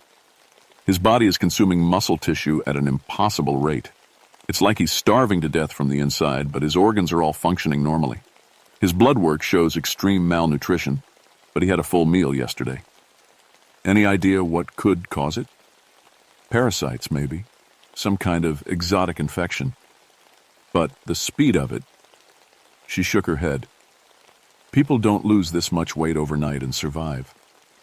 By all rights, Jim Bradley should be dead. I drove back to the cove before dawn. I had to check on those camping families, and I needed to understand what was happening in those woods. The Park Service was treating this like a medical emergency, but I knew it was something else, something much worse. I found the Chen family at the third campsite. Robert Chen, his wife Linda, and their 2 kids, Sarah, 8, and Michael, 12. Linda was sitting by their car, Ryan, and the kids were huddled in the back seat looking terrified. Robert was down by the creek and he looked just like Jim Bradley had, impossibly thin, clothes hanging off him, eating, something raw with his hands. But this time, it was a fish, a trout he'd caught with his bare hands somehow. "Ma'am," Linda said when she saw me. "Thank God. Something's wrong with my husband. He woke up this morning and he looked like he hadn't eaten in months. And he won't stop trying to catch animals." I could see Robert in the creek, moving faster than should have been possible for someone so thin. He was grabbing fish right out of the water and biting into them while they were still alive. The kids were crying. When did this start? About 3 a.m. He woke me up saying he was hungry. I offered to make breakfast, but he said he needed meat, raw meat. Then I saw how he looked. She started crying again. "That's not my husband down there. That's something else." I radioed for another ambulance and tried to get Robert's attention. "Mr. Chen, Robert, I need you to come up here." He looked at me with those same 2 big eyes Jim had, and smiled that same 2 wide smile. "Ranger lady, are you hungry too? There's plenty of fish, plenty of everything." That's when I noticed the dead grass. It was spreading out from where Robert stood, killing everything it touched. The creek water looked darker too, like something was poisoning it from the source. "The children are hungry," Robert said, but he was looking past me at something in the woods. "They've been hungry for so long, since 1932. Do you know how long that is to be hungry?" I turned around and saw them again. The thin figures, standing just inside the tree line. But there were more of them now, maybe 20 or 30, all watching us with those desperate, starving eyes. "They're not mean," Robert said, wading out of the creek with a fish still squirming in his hands. "They just need to eat. We all need to eat. It's the most natural thing in the world." Linda screamed. Something was wrong with Robert's face. His jaw was stretching wider than it should, like a snake unhinging to swallow prey. He bit down on the fish and swallowed it whole, bones and all. I got Linda and the kids into my truck and radioed for backup. But as we drove away, I could see more of those thin figures emerging from the woods. They were surrounding Robert, and instead of looking threatening, they looked welcoming, like they were inviting him to join them. By the time the ambulance arrived, Robert Chen was gone. They found his clothes by the creek, but no sign of him. The fish in that section were all dead, floating belly up in water that smelled like rotting fruit. That afternoon, I drove to Gatlinburg to visit Mary Sequoia. Mary was Cherokee, maybe 70 years old, and she knew more about these mountains than anyone alive. If there was something in Cades Cove that the government records didn't mention, Mary would know about it. I found her sitting on her porch, smoking a pipe, and looking like she'd been expecting me. "Ranger Becky," she said before I could even get out of the truck. "You've seen the hungry ones. You know about them?" My grandmother told me stories about the families who wouldn't leave when the government bought the land, especially the Morrison family. 12 people, parents and children, lived in the cove for 4 generations. She gestured for me to sit down. When the Park Service came to buy them out in 1932, Old Man Morrison said he'd rather die than leave his ancestral land. So he did. The whole family chose starvation over displacement. They starved themselves to death. Worst winter in 50 years. Government men came back in spring to check on them, found the cabin empty except for signs that they'd gotten desperate near the end. Desperate and hungry. Mary's eyes were sad but not surprised. Cherokee people know about hungry spirits. When someone dies with a great need unfulfilled, sometimes that need stays behind, gets stronger over time. How do you stop them? You don't stop hunger, child. You satisfy it. That evening, I was back at the hospital when they brought in the third family, the Washingtons from Memphis, parents and a teenage son. Same thing.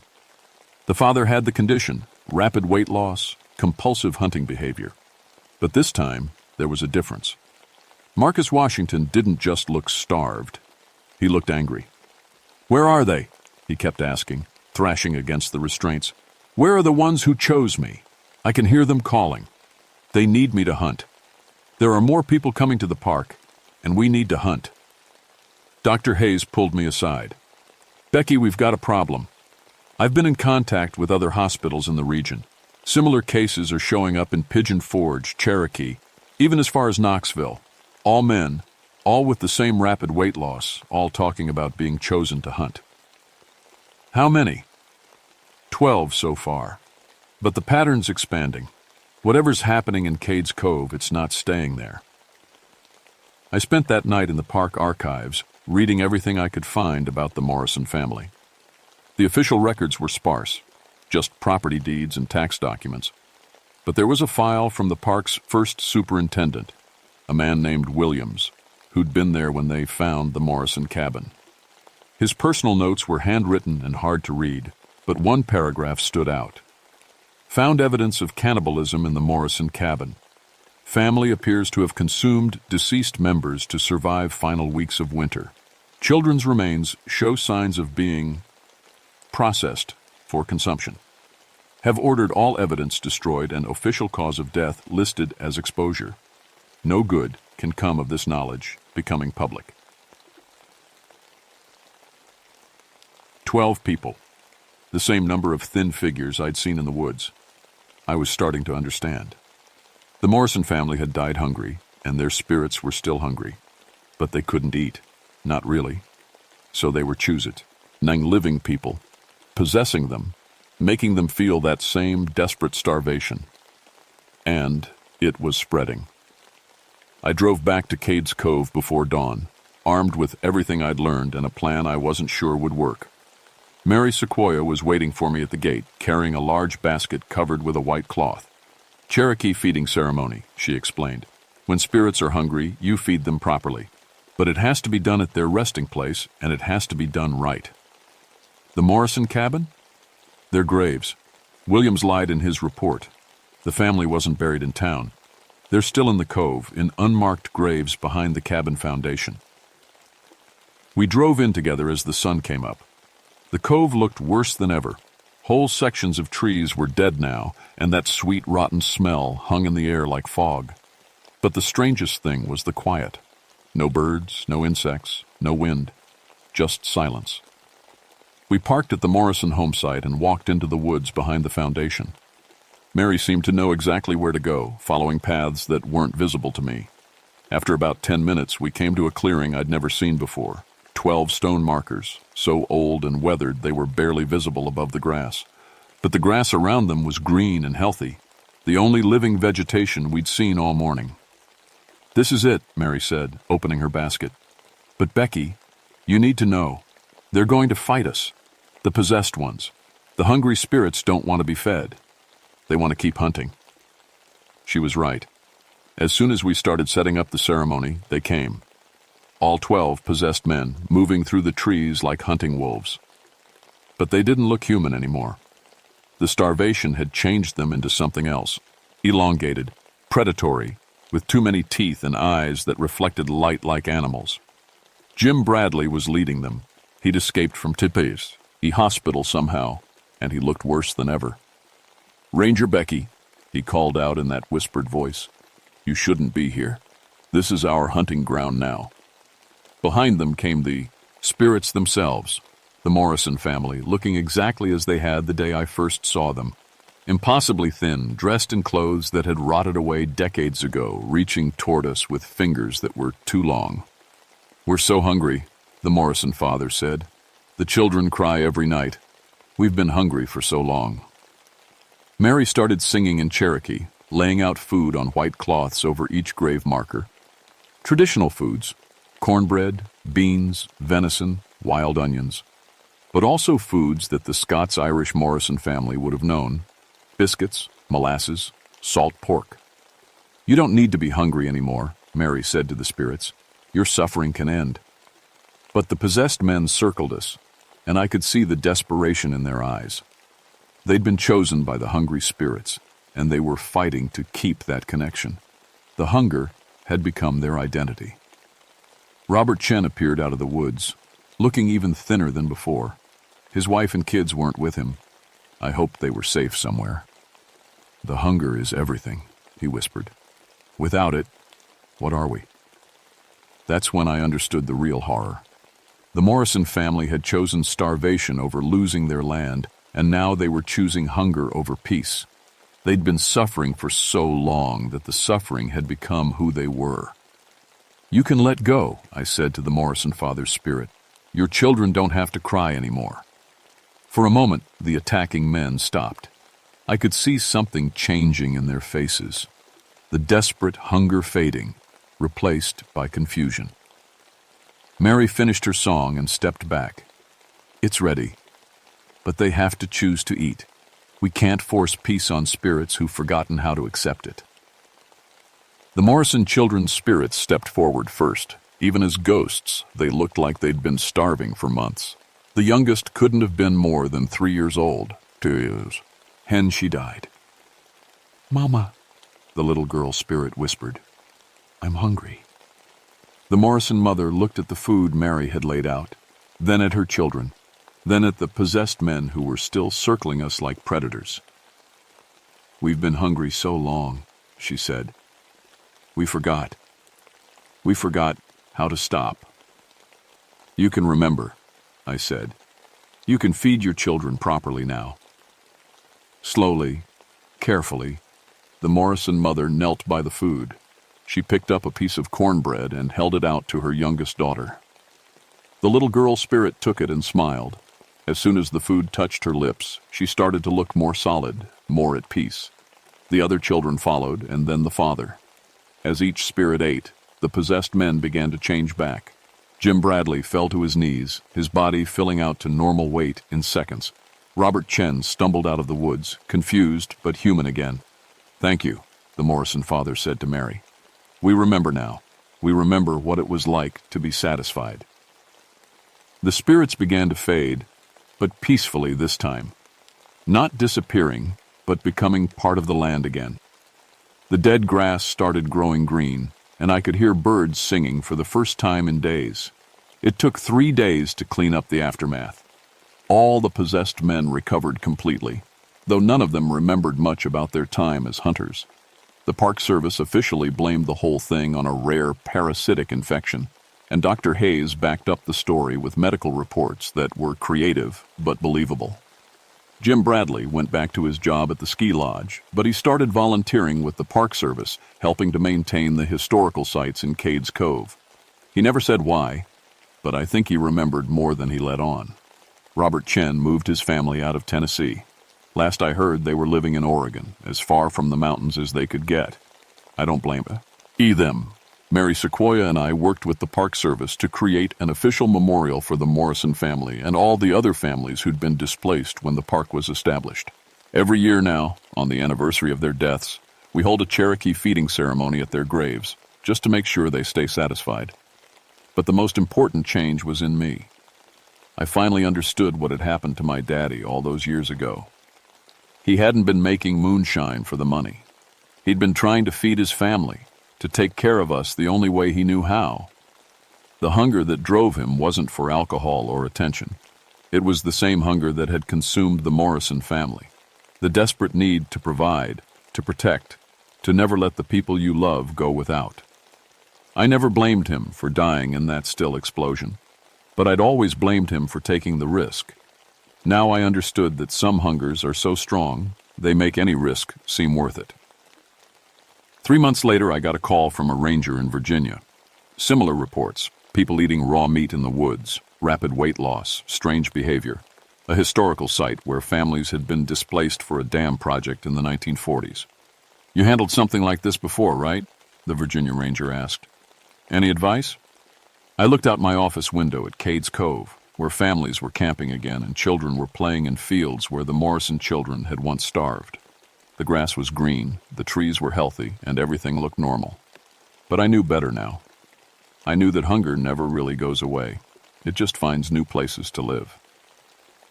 "I'll be there tomorrow," I told the Virginia ranger. "And bring a Cherokee elder if you can find one. You're going to need someone who understands how to feed the dead." Mary Sequoia was waiting for me when I hung up the phone, like she'd known I was going to need her again. "More hungry spirits?" she asked. I nodded. "Seems like displacement and starvation leave marks that don't fade easy." She picked up her ceremonial basket, the same one we'd used, at the Morrison graves. "Then we'd better get going. The dead have been hungry long enough." As we drove out of the park that evening, I looked back one more time at Cades Cove. It was peaceful now, families cooking dinner over campfires, kids laughing and playing in the meadows. But I could still smell it sometimes when the wind was just right. That sweet, rotten odor of old hunger, waiting to find new mouths to feed. The Morrison family was at rest, but there were other families out there. Other places where people had chosen death over displacement, where children had cried themselves to sleep hungry, where parents had made impossible choices in desperate times. And in those places, the hunger was still waiting, still growing, still choosing.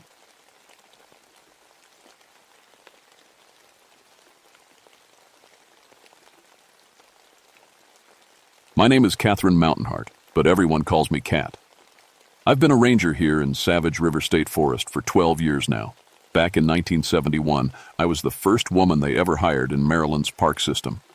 Some folks weren't too happy about that, but I proved myself pretty quick. I grew up on a sheep farm not far from here. When I was 8 years old, something killed our entire flock in one night. Dad never figured out what did it. The bodies were torn apart, but whatever killed them didn't eat a single bite. That's when I knew I wanted to work with wildlife, to understand what makes animals do the things they do. Now it's October 1983, and I'm sitting in my ranger station at the base of Backbone Mountain, the highest point in Maryland. At 3,360 feet, it's not much compared to real mountains, but up here in the thick forests, it feels like the edge of the world. The Cherokee used to hunt these woods long before white folks showed up. Later, during Prohibition, moonshiners hid their stills in the caves and rock formations. The radio crackled to life, breaking my thoughts. "Ranger Mountainheart, we got another livestock attack. Morrison Ranch this time." I grabbed my gear, my trusty Remington 870 shotgun, my Bushnell binoculars, and my plaster casting kit. This made the third farm in 2 weeks.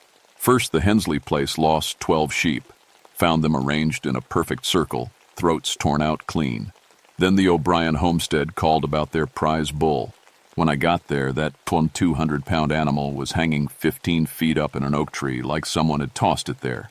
I've tracked down problem bears before, relocated a big male in '79 without anyone getting hurt. But this felt different. The kill patterns were too clean, too precise, almost like someone was playing games. Werewolves are what farmers blame when they don't want to admit coyotes are GA. Getting smarter, I told myself as I drove toward Morrison's place. But deep down, I knew coyotes didn't arrange sheep in circles or hang cattle in trees. The Morrison Ranch sat in a valley between two ridges. As I pulled up, Buck Morrison came running out of his house, his face white as a sheet. "Cat, thank God you're here," he said, his hands shaking.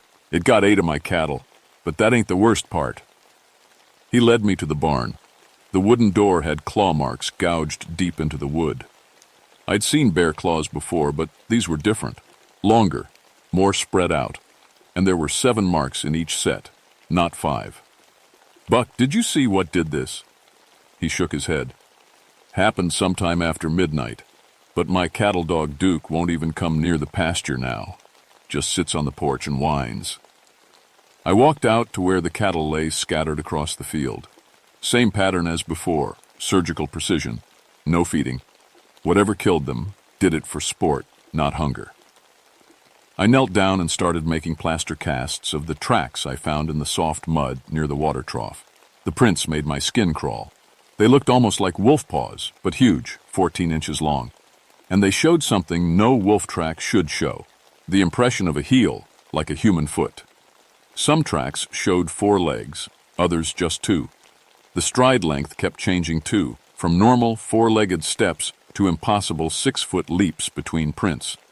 As I worked, the air grew cold. Not normal October cold, but the kind of chill that makes your breath fog even when it shouldn't. The temperature had to have dropped 15 degrees in just a few minutes. My compass started spinning lazy circles instead of pointing north. That's when I heard it, a low growl from the tree line. I looked up from the plaster cast, and for just a second, I saw 2 yellow eyes watching me from the shadows. They were 2, high off the ground to be a normal animal, and they glowed with their own light. Then they were gone. The next morning brought worse news. Tom Bradley, a federal game warden investigating illegal hunting reports, had gone missing. His truck was found parked at the stone amphitheater near the top of Backbone Mountain, a natural rock formation where sound carries for miles. I hiked up to meet the search party. The amphitheater was a bowl-shaped clearing surrounded by tall pines with granite walls that rose 30 feet on 3 sides. Cherokee legends said it was a sacred place. Local folks claimed you could hear voices in the wind there, especially at night. We found Tom at dawn. I've seen plenty of animal attacks in my years as a ranger, but nothing like this. Tom's body was positioned in the exact center of the stone circle, arms spread wide like some kind of ritual. His service weapon was missing. The claw marks that killed him were too big for any bear in Maryland, and mixed in with them were what looked like human bite marks. "Jesus, Cat," said Sheriff Buck Morrison, no relation to the rancher. "What the hell could do something like this?" I knelt beside Tom's body, trying to stay professional. That's when I noticed the smell, musky like wet dog fur, but mixed with something else, something that reminded me of human sweat and fear. "We need to get him out of here," I said, "and we need to do it fast. It's going to be dark in a few hours." As we loaded Tom onto a stretcher, old Jake Morrison, Buck Morrison's grandfather, shuffled over to me. He was the kind of mountain man who'd lived here his whole life, knew every story these hills had to tell. "Ranger girl," he whispered, "you ever hear tell of the Beast of Backbone?" "Just old stories, Jake, folks seeing things in the woods. My granddaddy seen it back in '34 when he was working with the CCC boys. 7 feet tall, walked on 2 legs like a man but covered in gray fur like a wolf, had yellow eyes that glowed in the dark." He grabbed my arm with surprising strength. "It don't like government, folks. Never has. Jake, we found wolf tracks, but ain't no wolf, girl, and it ain't no bear neither. Been killing government men since before you was born. Your federal boy there won't be the last." That night I stayed late at the ranger station, filling out reports and trying to make sense of what I'd seen. The official cause of death would be large predator attack, but I knew there was more to it. The positioning of the body, the missing weapon, the ritualistic feel of the whole scene. It spoke of intelligence, planning. At 2:33 a.m., a howl echoed across the forest. I'd heard wolves before, bears, mountain lions, every predator that lived in these woods. This was different. It started low, almost human-sounding, then rose to an animal wail that seemed to go on forever. The sound bounced off the stone amphitheater and rolled down the mountainside like thunder. It lasted exactly 17 minutes. I timed it on my watch. Then it stopped as suddenly as it started, leaving a silence so complete I could hear my own heartbeat. My radio crackled. Reports came in from all over the county. Every dog, horse, and cow within 5 miles was huddled and whimpering. Farm animals don't act that way unless something has scared them worse than any natural predator could. I grabbed my shotgun and stepped outside. The night air was dead still, no breeze at all. But I could smell that musky scent again, stronger now. And underneath it, something else. the sharp bite of moonshine alcohol, like it was coming from an old still. Yellow eyes watched me from the tree line, same as before, but this time they stayed put long enough for me to get a good look. They were set in a face that was part human, part wolf. The creature stood upright like a man, but had the build of something wild and powerful. "I know you're out there," I called out, surprised by how steady my voice sounded. "What do you want?" The eyes tilted, like the thing was considering my question. Then a voice drifted across the clearing, speaking in an old-fashioned mountain accent. "Government folks ain't welcome here, Ranger girl. Ain't never been welcome." The eyes disappeared into the darkness, but I could hear movement in the brush. Not the four-legged lope of a wolf, but the steady two-legged stride of something walking upright through the forest. I didn't sleep that night. Instead, I sat by my window with my shotgun across my knees, watching the tree line until dawn. When the sun finally came up, I found massive paw prints in the soft earth around my cabin. The same impossible tracks I'd been casting at the farms, sometimes four-legged, sometimes two. But these circled my cabin exactly 13 times, like something had been pacing around my home all night, deciding what to do with me. By the end of the week, 3 more federal employees had been attacked. A Forest Service biologist was found mauled near the old Moonshine Caves.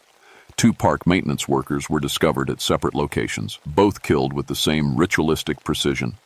The attacks always happened between 2 and 4 a.m., always during the new moon phase, and always to anyone wearing a government uniform or badge. My supervisor, Harold Webb, drove up from headquarters in Cumberland to see what was happening. Harold was a good man, 25 years with the Park Service, but he'd spent most of his career behind a desk. He didn't understand how these mountains worked. "Cat, I'm shutting down all-night operations," he told me. "Nobody goes out alone after dark until we figure out what kind of predator we're dealing with." "Harold, this isn't a normal predator. Look at the evidence. The positioning of the bodies, the intelligence behind the attacks. It's a rabid bear. Has to be. Maybe 2 of them working together. Fish and Wildlife is sending a team to track them down and eliminate the threat." That night, Harold insisted on staying at the ranger station to coordinate the hunt. I tried to talk him out of it, but he pulled rank. "I'm not letting some wild animal shut down federal operations in my forest." At midnight, I was updating incident reports when the temperature suddenly dropped. My breath started fogging inside the heated station. The electric lights flickered, and my radio filled with static. Harold was making coffee in the back room when we heard the scratching on the roof. Long, deliberate scrapes like claws dragging across metal. Whatever was up there was big enough to make the whole building shake with each step. "Harold, get away from the windows," I whispered. But it was too late. A massive shape dropped down from the roof and landed in front of the window where Harold stood. Through the glass, I saw the beast of Backbone Mountain in all its terrifying glory. 7 feet tall, covered in gray fur, with arms that hung down to its knees. Its face was a nightmare mixture of human and wolf features, with yellow eyes that seemed to look right through you. It wore the rotted remains of old-fashioned clothes around its waist, suspenders, and the remnants of work pants from decades past. Harold screamed and stumbled backward. The creature raised one massive clawed hand and smashed through the window like it was tissue paper. Glass exploded inward as the thing reached for my supervisor. I fired my shotgun twice, center mass. The creature stumbled back but didn't go down. Instead, it turned those burning yellow eyes on me and smiled with too many teeth. "You can't kill what's already dead, government girl," it said in that same mountain accent. Then it grabbed Harold by the shirt and dragged him through the broken window in one fluid motion. I grabbed my flashlight and more shells, then followed the trail outside. Massive paw prints led into the forest, but they were spaced impossibly far apart. Whatever had Harold was moving in 20-foot bounds. Could hear Harold screaming somewhere in the darkness ahead, but the sound kept moving further away. By the time I caught up, the screaming had stopped. I found Harold at the base of a huge pine tree, alive but catatonic with shock. He had claw marks across his chest and arms, but nothing fatal. The beast could have killed him easily, but chose not to. "Harold, talk to me. What happened?" He stared at me with empty eyes and whispered, "Yellow eyes." Yellow eyes, over and over. That's when I noticed we weren't alone. More yellow eyes watched us from the forest, circling us like a pack. The beast of Backbone Mountain had friends. The main creature stepped out of the shadows, moving with impossible grace for something so large. This close, I could see the intelligence in its eyes, the human-like thought process behind the animal features. "Caleb Thorne," it said, touching its chest with one clawed hand. "Been hunting government folks since 1923, ain't gonna stop now." "What do you want?" I managed to ask. "Want you all gone. This mountain belongs to the mountain folk, not the government. Your kind came up here with badges and guns telling us how to live. Time you learned what it feels like to be hunted." The pack of wolf-like creatures moved closer, surrounding us completely. I counted at least 6 pairs of glowing eyes, maybe more. My shotgun held 4 shells, and I'd already used 2. "But you ain't all bad, Ranger Girl," the thing calling itself Caleb continued. "You respect the mountain, so I'm going to give you one chance. Pack up and leave. Don't come back. Do that, and maybe your supervisor lives long enough to retire." "And if I don't?" Caleb's mouth stretched into what might have been a grin. "Then you'll join your friend Tom Bradley in the stone circle. Only difference is, you might take longer to die." The pack melted back into the forest as suddenly as they'd appeared. Harold and I were alone again, but I could feel them out there, watching, waiting. I half-carried my supervisor back to the station and called for medical evacuation. As the helicopter airlifted Harold away the next morning, he grabbed my hand with surprising strength. "Cat," he whispered. "It spoke to me. Up in that tree.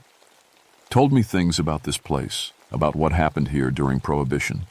Government raids, people killed, families destroyed. It remembers everything. And it's not done getting even." After Harold's attack, I knew I needed answers the Park Service couldn't give me. I drove down to Frostburg and started digging through old newspaper archives and county records. What I found made my blood run cold. Caleb Thorne had been real. In 1923, he was the most successful moonshiner in the county, running a dozen stills throughout the Backbone Mountain area. When federal agents finally tracked him down, they came in force, 20 armed men for one mountain man. The raid went bad. 3 federal agents died, and Caleb disappeared into the forest. His body was never found. Local Cherokee elder Joseph Crow Wing had been questioned about helping Caleb escape, but nothing was ever proven. What caught my attention was the pattern of disappearances that started after the raid. Every few years, someone working for the government would vanish in the Backbone Mountain area.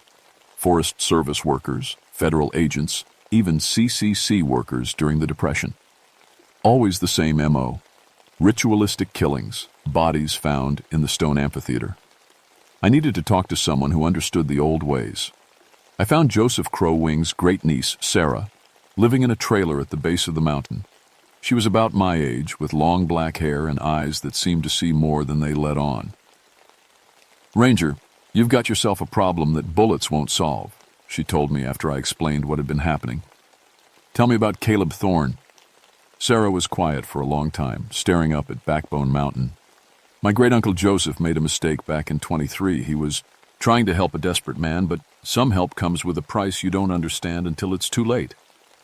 "What kind of help?" "The old Cherokee magic, the kind we don't talk about anymore. When the federal agents had Caleb cornered, he came to Joseph begging for a way to escape. Joseph gave him a choice: die human or live as something else. Caleb chose to live." "And became what, a werewolf?" "Not exactly. The Cherokee word doesn't translate well. He became a guardian spirit, bound to protect the mountain from intruders. But the rage and hatred in Caleb's heart twisted the magic. Instead of a protector, it made him a hunter." "Can it be stopped?" Sarah nodded slowly. "The magic can be undone, but only by the blood family that cast it. Someone has to forgive Caleb for what he's become and release him from the binding. And that someone would be me. Joseph was my great-uncle. The responsibility passes down through the bloodline." That night, Sarah and I climbed to the stone amphitheater. She carried a leather bag filled with sage, cedar, and other things I didn't recognize. The plan was simple but dangerous. Perform the release ritual during the full moon, when the Cherokee magic would be strongest. We reached the amphitheater just as the moon cleared the trees. Sarah began laying out her materials in a careful pattern while I kept watch with my shotgun. The temperature started dropping as soon as she began chanting in Cherokee. That's when all hell broke loose. Caleb materialized in the center of the stone circle, but not alone. His pack of wolf spirits surrounded him, their eyes burning like coals in the darkness. The supernatural storm hit us like a physical force, wind howling, temperature plunging below zero, the very air crackling with energy. "You think to release me, Cherokee girl?" Caleb roared over the wind. "I chose this.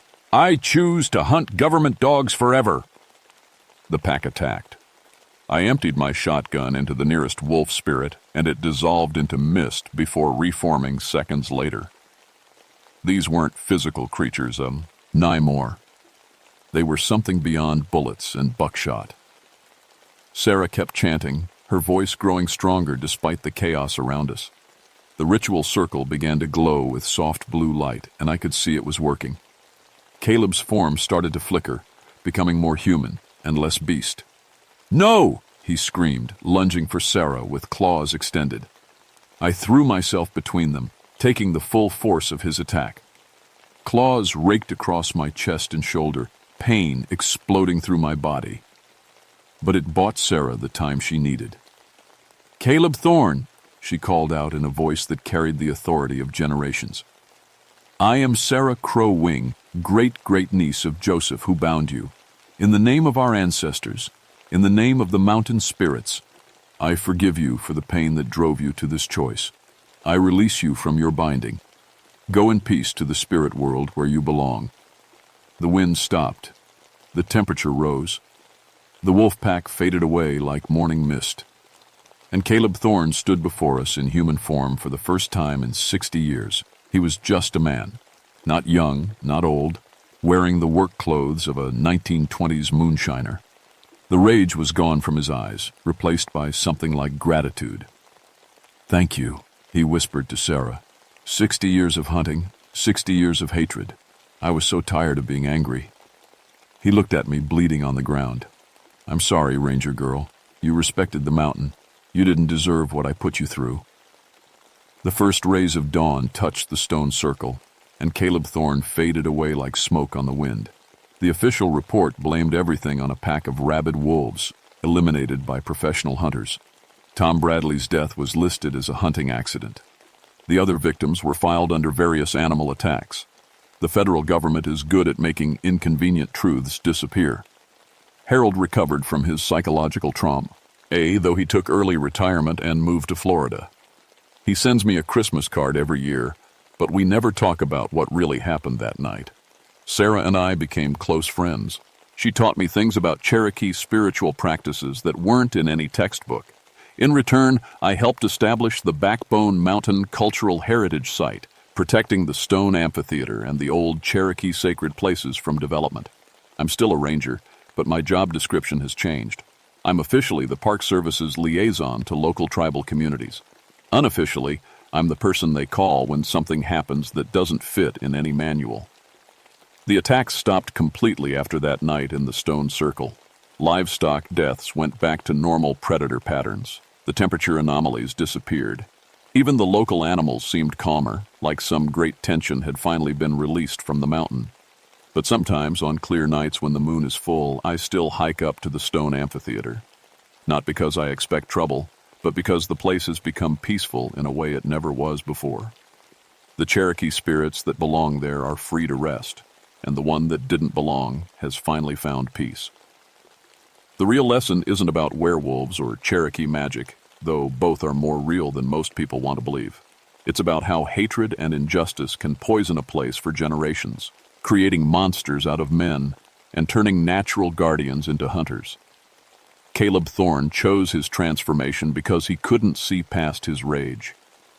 The government agents who killed his friends and destroyed his livelihood never understood the consequences of their actions. The Cherokee elder who helped him meant well, but didn't foresee how hatred would twist his gift. Everyone made choices based on fear and anger. It took 60 years and a lot of blood before someone finally chose forgiveness instead. The beast of Backbone Mountain is gone now, but the mountain remembers everything. And sometimes, late at night when I'm walking these trails, I can feel other old angers stirring in other hidden places throughout these hills. The Cherokee have a saying, "The land holds the memory of all who have walked upon it, both good and evil." A wise person learns to listen to what the earth is trying to say. I'm still learning to listen, but I know one thing for certain. There are more stories buried in these mountains, more old injustices that might someday demand their own reckoning. When that time comes, I'll be ready. Because that's what rangers do.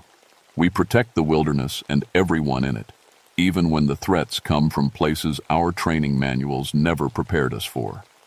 My name is Catherine Mountainheart, and I guard the boundary between the natural world and the supernatural one. It's not the job I signed up for, but it's the job that chose me. And up here in these ancient hills, that's good enough. Final word count, 4,247 words. Estimated reading time, 17 minutes.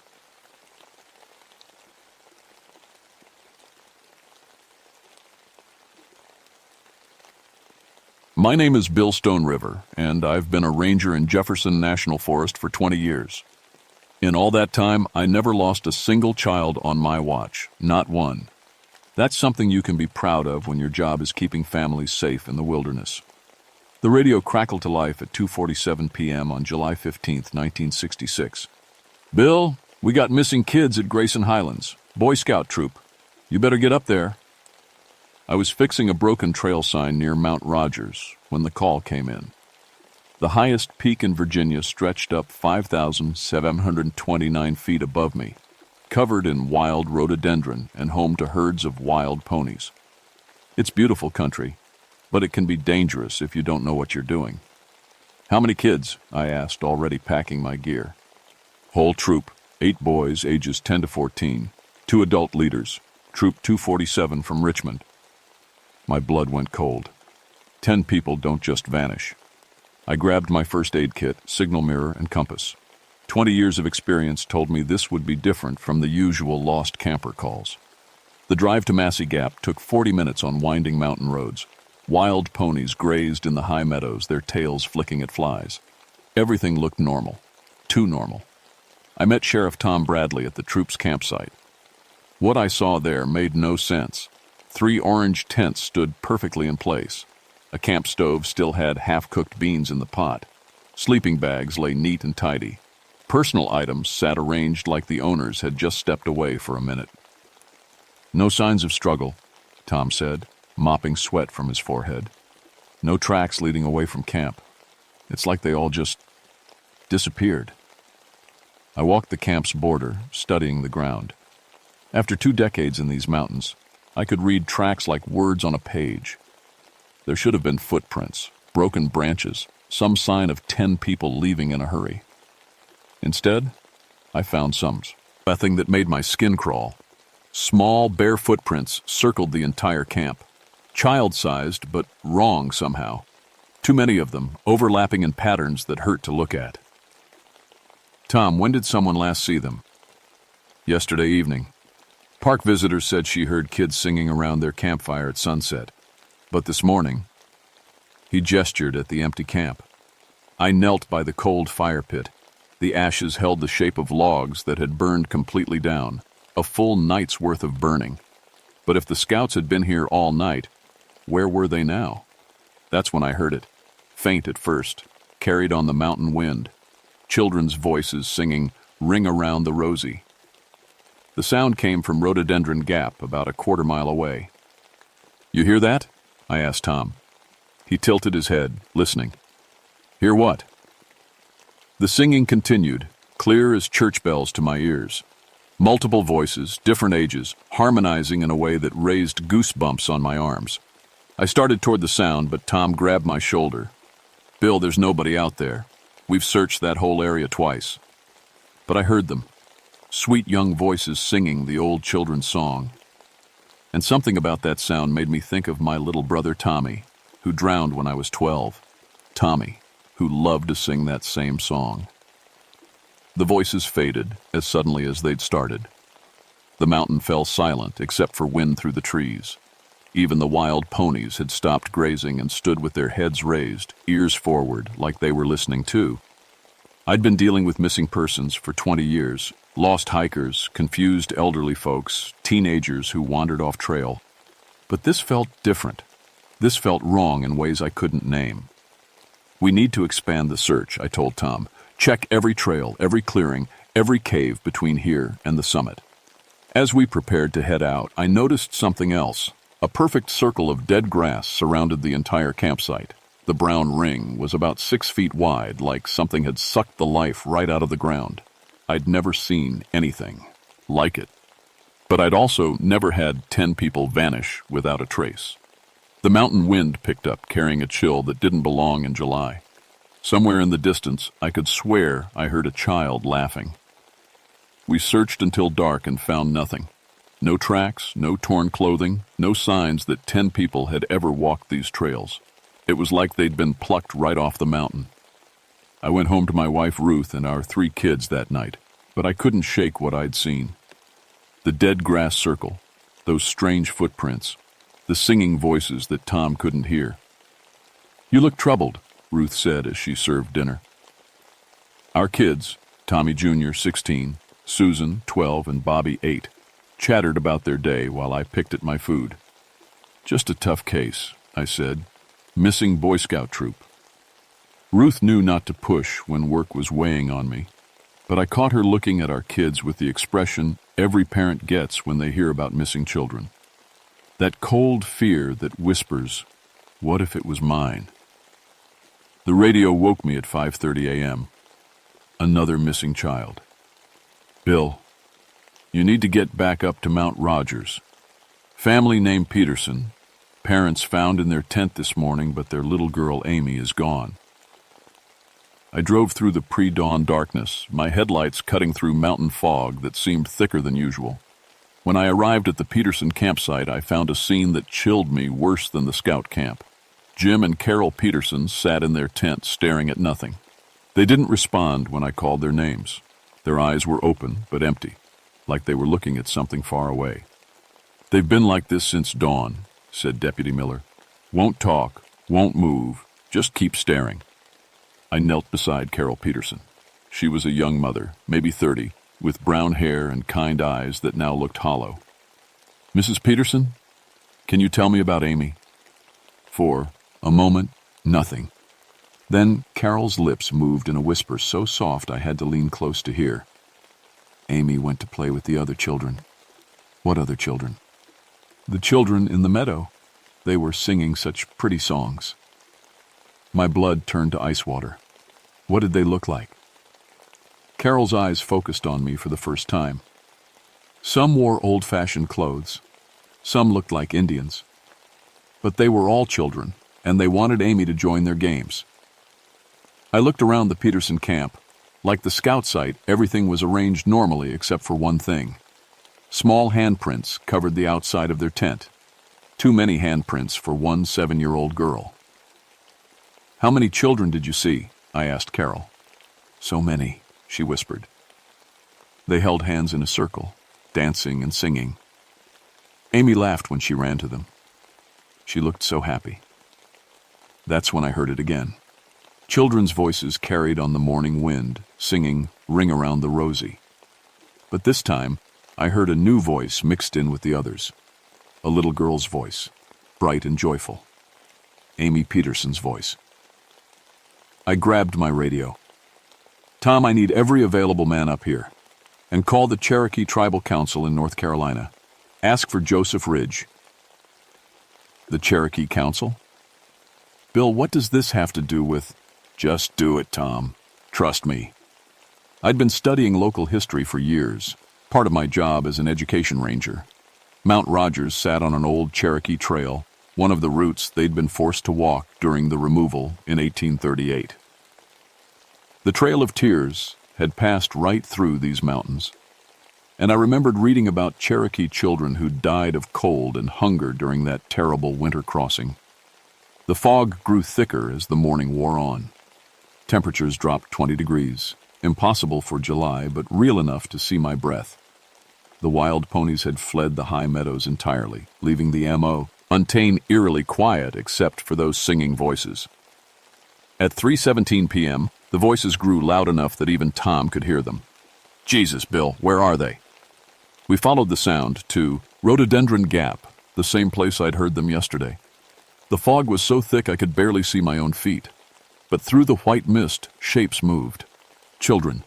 Translucent as morning fog, but clearly visible. They held hands in a large circle, dancing and singing. Some wore Cherokee clothing from the 1800s. Others had on pioneer dresses and boys' pants from different time periods. And there, laughing in the center of the circle, was a little girl in modern camping clothes. Amy Peterson. "Amy!" I called. She looked at me and waved, her face bright with joy. "Mister, look at all my new friends. They know such fun games." I started toward her, but the fog thickened. When it cleared moments later, they were gone. All of them. But Amy's laughter still echoed from the empty meadow. That's when I knew we weren't dealing with lost children. We were dealing with something that had been waiting on this mountain for over 100 years. Something that collected children the way other things collect butterflies. Joseph Ridge arrived just after sunset, bringing 3 other Cherokee elders with him. He was a tall, weathered man in his 70s with silver hair and eyes that seemed to see more than most people. "You were right to call us, Ranger Stone River," he said after I explained what we'd found. "This mountain holds old pain. Cherokee children died here during the removal, 23 of them buried somewhere on these slopes." "Buried where?" I asked. Joseph shook his head. "The location was lost. Our people were forced to move quickly. The children were put in the ground without proper ceremony, without the songs that help spirits find peace." We set up a command post at Massey Gap as more searchers arrived. Volunteers, state police, even some FBI agents from Richmond. None of them understood what we were really dealing with. But the mountain understood, as Darkness says. Well, the temperature kept dropping. Frost formed on the ground in July, and from every direction we heard children singing. "It's getting stronger," Joseph said quietly. "The spirits are calling." At 11 p.m., chaos erupted. Families camping throughout the Mount Rogers area began radioing for help. Their children were sleepwalking, all heading in the same direction, toward the summit. "Bill, we got 47 kids walking through the woods like zombies." Tom's voice crackled over the radio. "Parents can't stop them, can't wake them up." My heart stopped. "Tom, where are my kids?" "Your family's camping at Lewis Fork, right? I'll check." The longest 2 minutes of my life passed before Tom came back on the radio. "Bill, Ruth's on the line. She says your boys are gone too. All 3 of them started walking about an hour ago. She tried to stop them, but they walked right through her like she wasn't there." The world tilted sideways. Tommy Jr., Susan, and Bobby. My children, walking through the dark mountain forest in some kind of trance.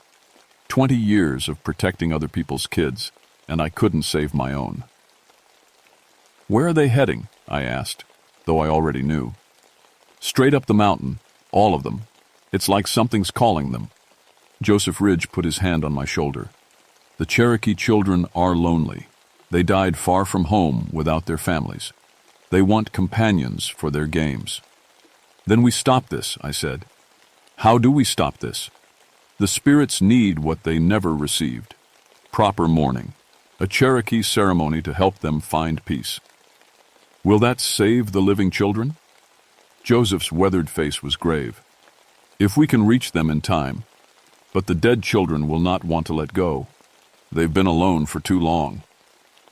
We gathered every available vehicle and headed up the mountain. Headlights cut through fog so thick it seemed solid. The temperature gauge on my truck read 28 degrees. In July, at Rhododendron Gap, we found them. 47 children from a dozen families standing in perfect circles around the meadow. Their eyes were closed, but they moved in careful patterns, dancing to music only they could hear. At the center of the largest circle, the Cherokee spirits danced too, no longer transparent but solid as living flesh. I saw Tommy Jr., my responsible 16-year-old son, holding hands with a Cherokee boy who'd been dead for over a century. Susan danced beside a pioneer girl in a faded blue dress. Little Bobby laughed as he spun with children from every era. And there was Amy Peterson, still in her camping clothes, still smiling with pure joy. "They look happy," said one of the FBI agents. "They're dying," Joseph said quietly. "The living children can't survive much longer in this cold, and the longer they stay connected to the spirits, the harder it will be to bring them back." I started toward my kids, but Joseph stopped me. "Not yet. We must prepare the ceremony first. If we break the connection too early, the spirits may take the children with them to the other side." The Cherokee elders began gathering materials for a sacred fire. They sang in their ancient language, voices rising and falling like wind through the trees. As they worked, the spirit children stopped dancing and turned to watch us. One of them approached me directly. A Cherokee girl, maybe 12 years old, wearing traditional clothing from the 1830s. When she spoke, I understood her words even though she spoke in Cherokee. "Udado," she said. "Father, why do children cry alone?" The question hit me like a physical blow. I thought of my brother Tommy, drowning while I played on the shore. I thought of these Cherokee children dying of cold and hunger far from their families. I thought of my own kids, caught between life and death in this frozen meadow. "Children shouldn't cry alone," I said. "Children should have families to protect them." "We have been alone so long," the spirit girl said, "but now we have friends to play with forever." "They can't stay," I said. "They have families who love them." "Then come with us," she whispered. "Bring your children. We know such wonderful games." For a moment, I almost said yes. The loneliness in her voice was so deep, so terrible, that I wanted to ease her pain any way I could. But then I thought of Ruth, waiting at home in terror for her family to return. "No," I said, "but we can help you find peace another way." The spirit girl's face twisted with sadness and anger. "Then we keep the children." The temperature plummeted. Ice crystals formed in the air. The dancing children spun faster, their movements becoming frantic. Joseph Ridge lit the sacred fire, and everything changed. The sacred fire blazed higher than any natural flame should, casting dancing shadows across the frozen meadow. Joseph and the other Cherokee elders began singing the ancient death songs, their voices carrying centuries of sorrow and hope. The spirit children stopped dancing. For the first time since this began, they looked uncertain. "Hurry," Joseph called to me. "The ceremony must include the living families. Everyone who loves these children must participate." I grabbed my radio. "All parents, we need you up here now.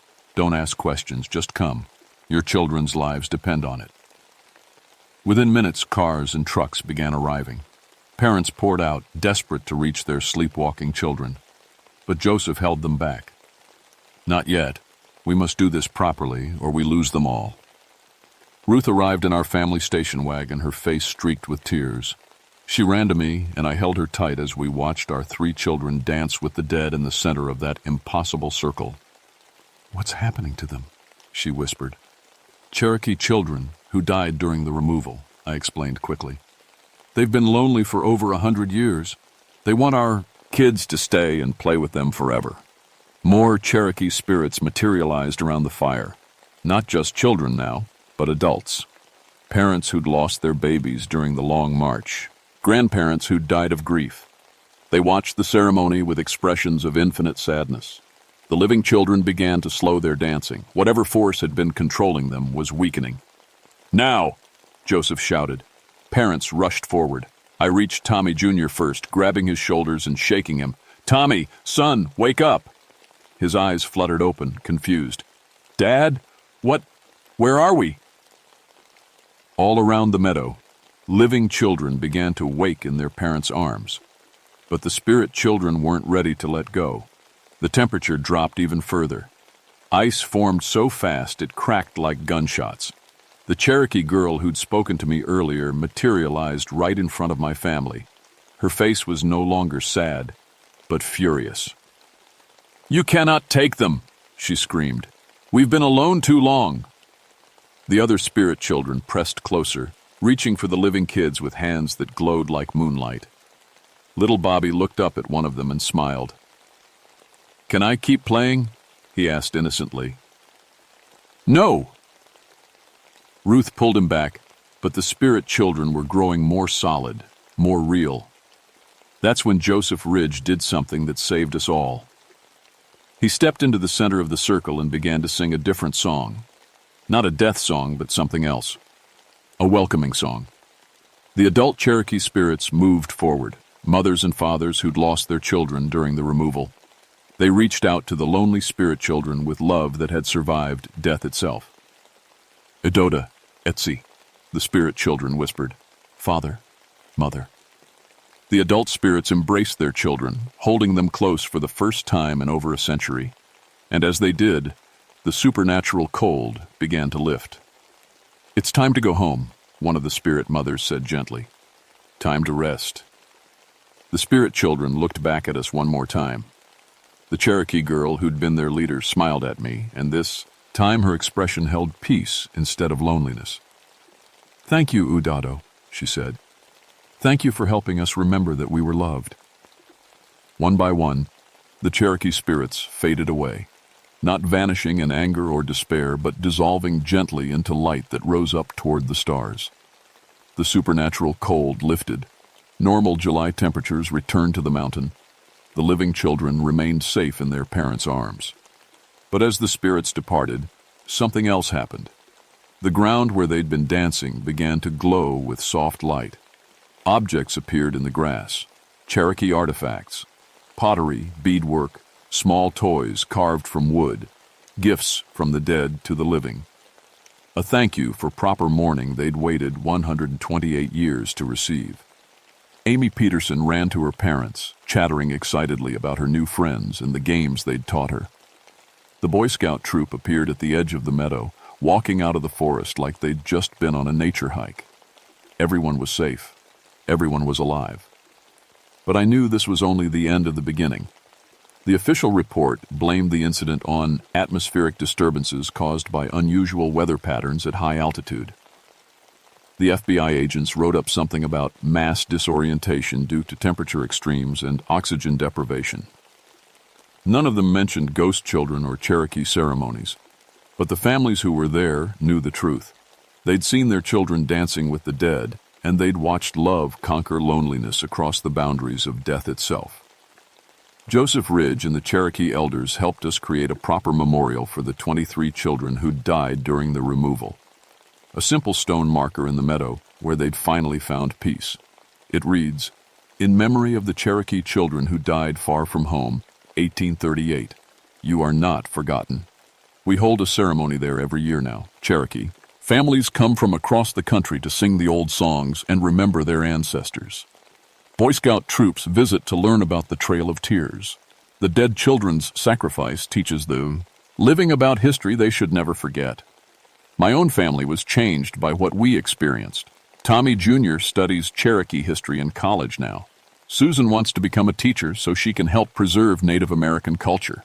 Little Bobby still talks about his Cherokee friends and asks when he can visit their memorial again.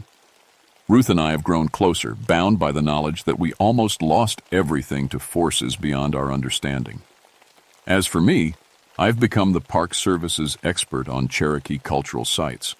I work with tribal councils throughout the region to identify and protect sacred places. Because Mount Rogers wasn't the only location where Cherokee children died during the removal. And sometimes, late at night, I still hear children singing in the mountains. Most of the time, the voices are peaceful now. Happy children at play, spirits who found rest. But not always. There are other burial grounds out there, other lonely spirits who need proper mourning to find peace. The Cherokee weren't the only people who lost children in these mountains. Pioneer families, logging camps, mining towns. The Appalachians are full of places where children died young and far from home. And children who die alone, sometimes don't stay quiet. 3 months after the Mount Rogers incident, I got a call from a ranger in West Virginia. Missing children at a former mining camp. Same pattern. Kids vanishing without traces, voices singing in empty woods, temperatures dropping in summer heat. Joseph Ridge and I drove up there the next week. We found what we expected to find. Ghost children from the 1920s, killed in a mine collapse, playing their eternal games while they waited for someone to remember their names. We helped them too. Another ceremony, another memorial, another group of lost spirits finally finding peace. But there are so many more. The Cherokee removal sea, over thousands of miles. Other tribes were forced from their homes too. Factory towns rose and fell. Mining camps boomed and went bust. Throughout American history, children have died in places far from the families who loved them. And some of them are still waiting. I keep a map on my office wall now, marked with red pins. Each pin represents a place where children died alone, where their spirits might still linger. Reports of missing kids, unexplained phenomena, voices in the woods. I track them all, because 20 years ago, I made a promise to never lose a child on my watch. After what happened at Mount Rogers, I understand that promise extends beyond the living. The dead children deserve peace too. They deserve to be remembered, to be mourned, to finally go home to the families who've been waiting for them across the veil of death. My name is Bill Stone River, and I've been a ranger for 23 years now. I haven't lost a single child on my watch, living or dead. But on quiet nights when the mountain wind carries voices from empty meadows, I know my work is far from over. The children are still calling, and I'll keep answering until they all find their way home.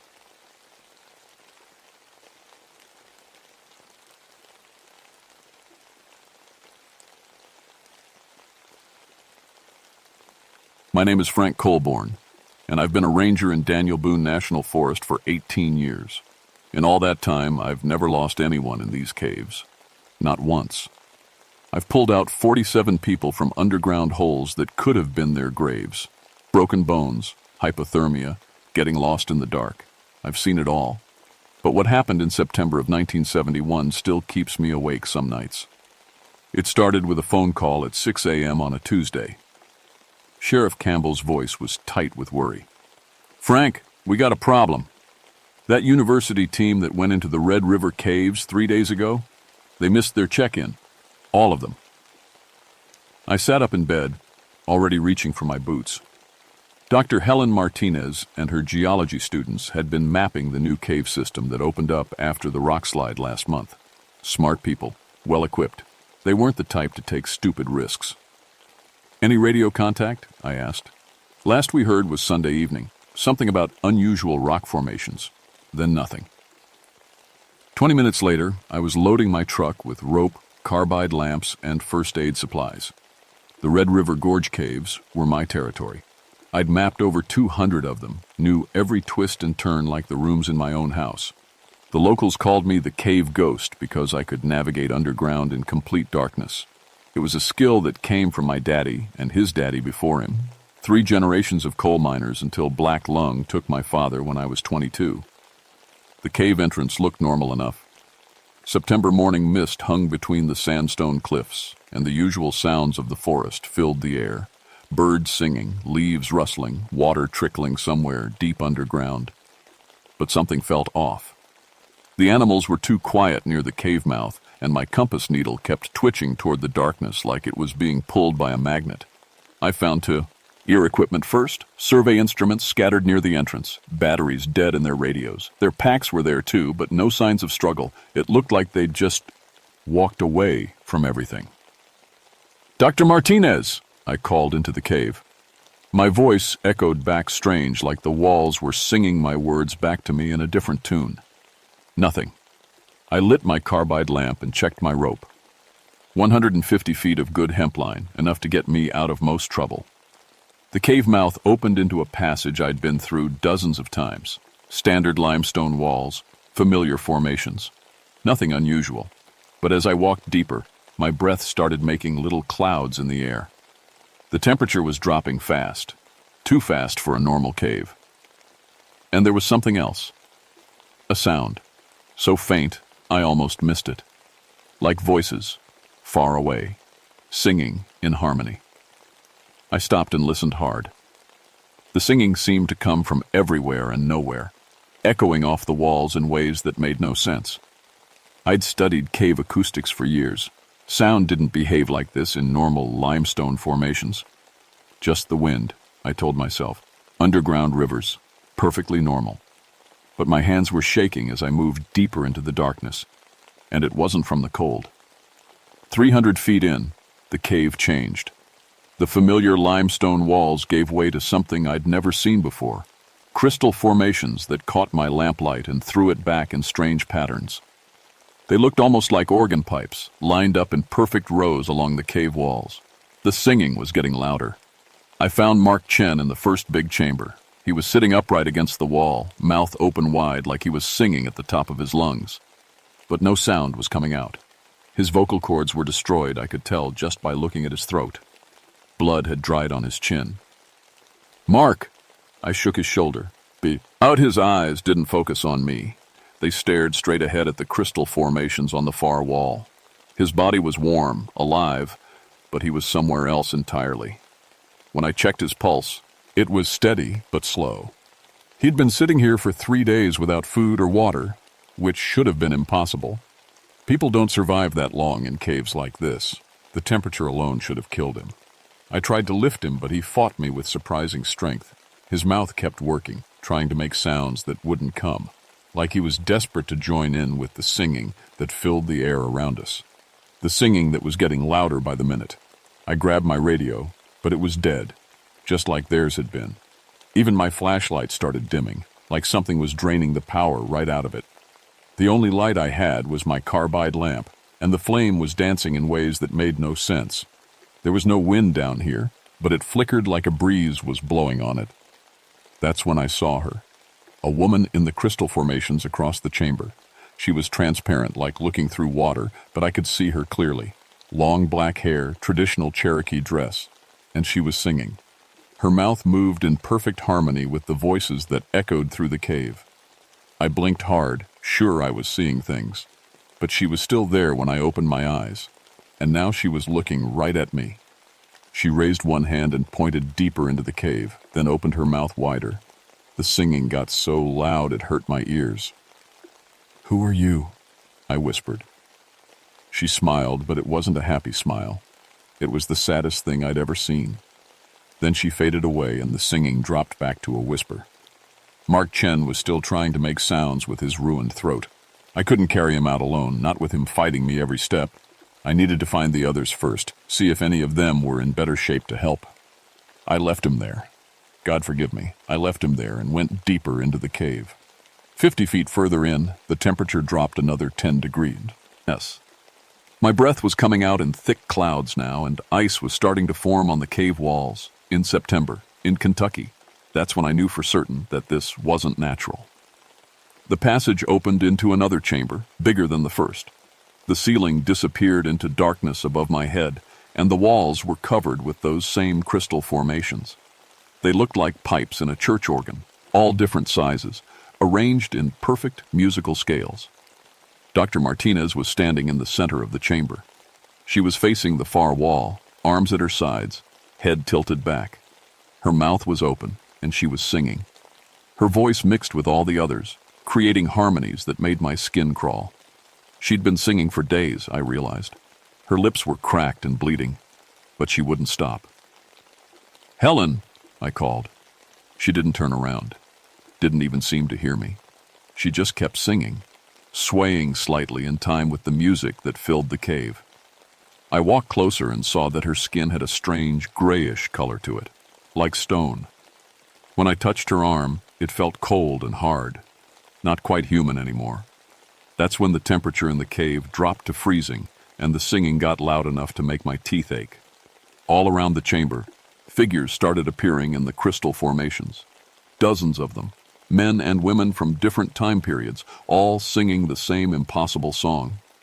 I saw Cherokee shamans in traditional dress, coal miners in old work clothes, people in Sunday church outfits from the 1920s.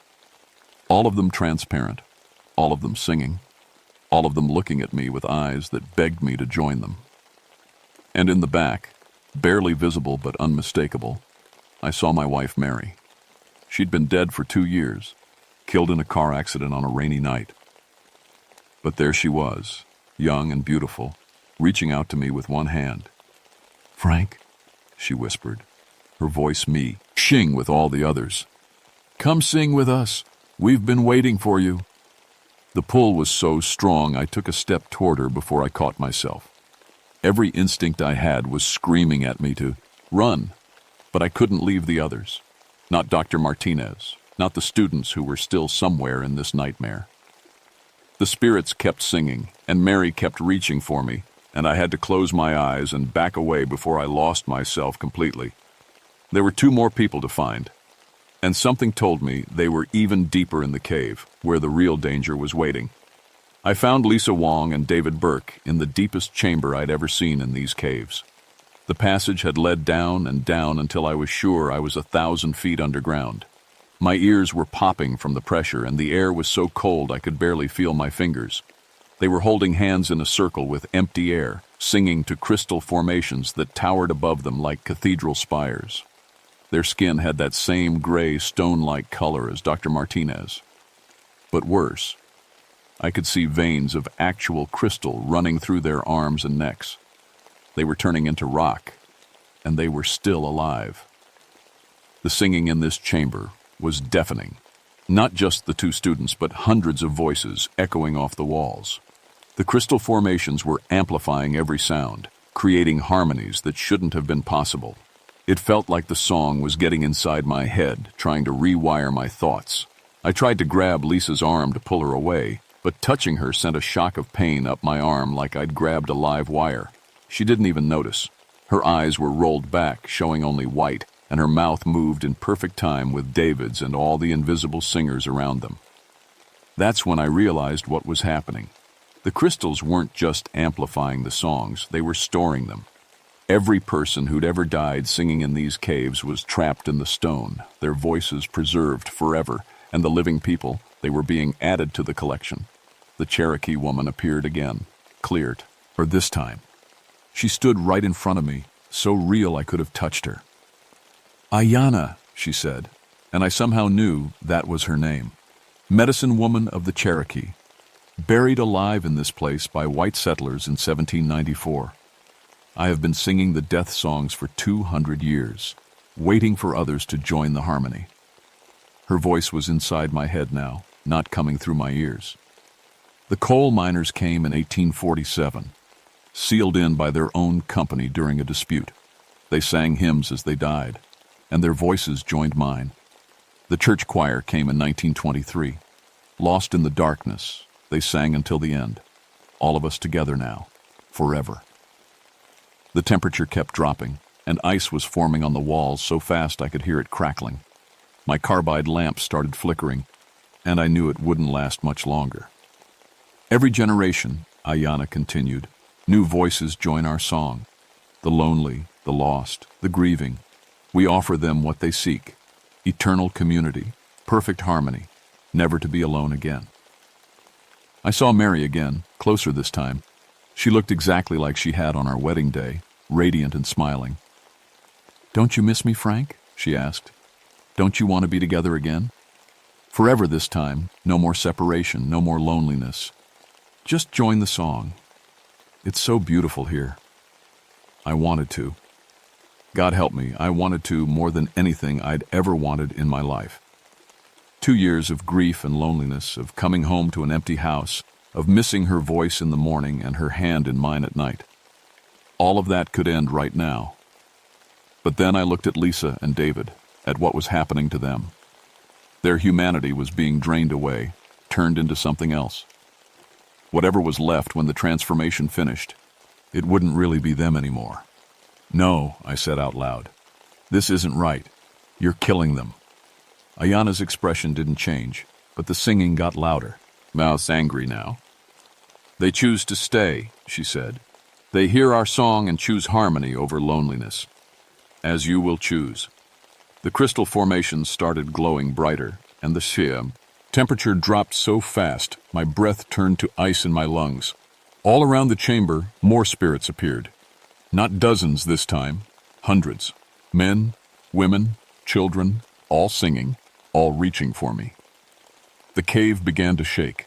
Chunks of rock fell from the ceiling, and I realized the supernatural song was making the whole system unstable. If I didn't do something soon, the caves would collapse and bury us all.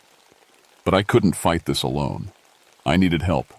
I needed someone who understood the Cherokee death songs, who could match Ayana's power with knowledge she'd respect. I needed Thomas Sequoia. Thomas was the eldest Cherokee in the area, keeper of the old ways. If anyone could help me save these people, it was him. But first I had to get out of this cave alive, and the spirits weren't going to let me go easy.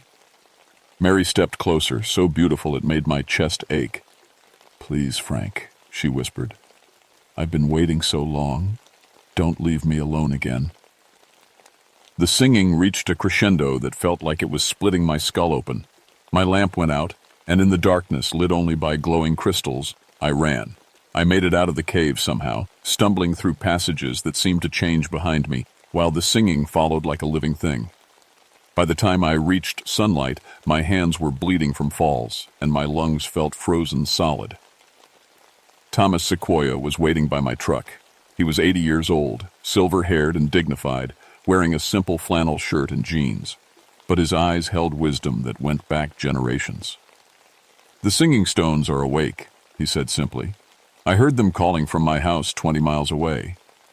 I told him everything: the missing students, the crystallizing people, Ayana, and her eternal song.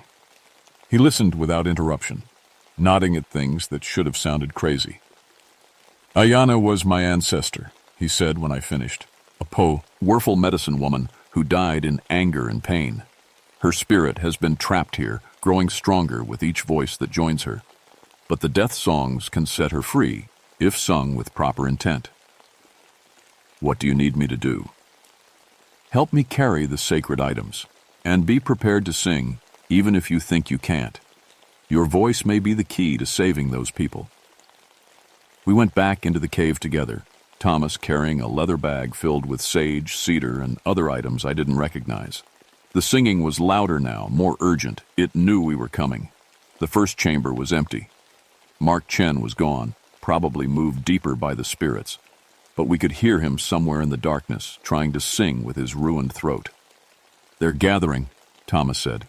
"All the voices, preparing for the final song that will bind the living permanently to the stone." In the second chamber, Dr. Martinez was almost completely crystallized. Only her face remained human, and her eyes pleaded with us for help even as her mouth continued singing. "Can you save her?" I asked. "If we succeed, the transformation will reverse. If we fail..." He didn't finish the sentence. The temperature kept dropping as we descended to the deepest chamber. Thomas began singing softly in Cherokee, words I didn't understand but could feel in my bones. The spirits responded immediately, their own song rising to match his. In the final chamber, Lisa and David were barely human anymore. Crystal formations had grown through their bodies, connecting them to the walls and ceiling. They were becoming part of the cave itself. Ayana appeared as soon as we entered, more solid than I'd ever seen her. Behind her stood the coal miners, the church choir, and hundreds of others. They filled the chamber, their voices creating a wall of sound that made my ears bleed. "You cannot stop what is meant to be," Ayana said. "The song must continue. The harmony must be preserved." Thomas stepped forward, unafraid. He began laying out items from his bag. Sage for purification, cedar for protection, sacred stones, marked with symbols I couldn't read. "Cousin," he said to Ayana in English, then switched to Cherokee for words that sounded like prayers. She responded in the same language, and suddenly I could understand them. The death songs were translation, speaking directly to the soul. "You have been in pain too long," Thomas told her. "Your anger has turned sacred music into a trap. It is time to let go, time to walk the spirit path to your ancestors." "I will not be alone again," Ayana's voice shook the chamber, sending more rocks crashing down. You were never alone. Your people sing for you in the spirit world. But first, you must release these souls who do not belong to the death song. Thomas began the Cherokee death chant, his elderly voice strong and clear. The spirit's harmony wavered, confused by this new song that matched their power. Mary appeared beside me, more beautiful than ever. Don't let him do this, she pleaded. Don't let him take me away from you again. I love you, Frank. I'll always love you. My heart was breaking, but I knew what I had to do. I opened my mouth and began to sing with Thomas, adding my voice to his even though I didn't know the words. The melody was ancient, older than language, speaking of release and peace and the journey all souls must take. The battle lasted for hours, our voices against hundreds of others, Cherokee death songs against eternal longing. The cave shook constantly, ice formed and melted and formed again. I sang until my throat was raw, until I thought my lungs would burst. But gradually, the other voices began to change. The angry, desperate harmony softened into something sadder but more peaceful. The coal miners stopped singing first, their forms fading as they found their rest. Then the church choir, their hymns blending into Thomas's chant before disappearing entirely. Ayana was the last to go. She looked at Tom, as with tears in her transparent eyes. I have been so tired, she whispered. I know, cousin. Rest now. Your family is waiting. She turned to me one final time. Your wife says to tell you she's proud, and that it's time for you to live again. Then Mary appeared one last time, radiant with peace. She blew me a kiss and faded away, and I felt something inside my chest finally let go of the grief I'd been carrying for 2 years. The silence that followed was the most beautiful sound I'd ever heard. All 4 members of the university team recovered completely. The crystallization reversed itself as soon as Ayana's spirit was released, their skin returning to normal color and texture. They remembered nothing of their time in the cave, just going in to survey the formations, then waking up in the hospital 3 days later. The official report blamed carbon dioxide poisoning for hallucinations and memory loss. The cave system was declared geologically unstable and closed to the public. Only Thomas and I knew the real truth. But the changes went deeper than paperwork. The Cherokee community gained official recognition as spiritual consultants for the Forest Service. Thomas worked with Dr. Martinez's team to identify other sacred sites that needed protection. The university started including Cherokee historical knowledge in their geological programs. As for me, I finally found peace with Mary's death. The supernatural encounter had given me what I'd needed most, a chance to say goodbye properly. I threw myself into learning about Cherokee spiritual practices, working with Thomas to identify other places where past trauma might have left supernatural echoes. We found 3 more sites over the following years. None as powerful as the Singing Stones, but all places where Cherokee spirits needed help finding their way to rest. Each time, the combination of traditional death, songs, and respectful cooperation solved what might have become dangerous hauntings. I retired from the Forest Service in 1985, but I still go back to the Red River Gorge every September. There's a small ceremony now, Thomas and his family and a few others singing the old songs to make sure Ayana and the others stay at rest. The cave is still sealed, but sometimes on quiet nights you can hear very faint music echoing from the rocks. Not the desperate, hungry singing from before. Something peaceful now, like lullabies. The Cherokee call it the song of the contented dead. Sometimes I bring my new wife, Sarah, to the ceremonies. I met her 2 years after the cave incident, and we've been married for 8 years now. She understands that Mary will always be part of my past, but she's not threatened by it. How can you be jealous of someone who helped save 4 lives and then told you to move on with living? The university team stayed in touch for a while. Dr. Martinez sent me Christmas cards for several years, always with a note thanking me for the rescue. She never asked questions about the details, which I appreciated. Some experiences change you so completely that you can only share them with people who were there. But late at night, when the house is quiet and I'm lying next to Sarah listening to her breathe, I sometimes hear echoes of that supernatural harmony.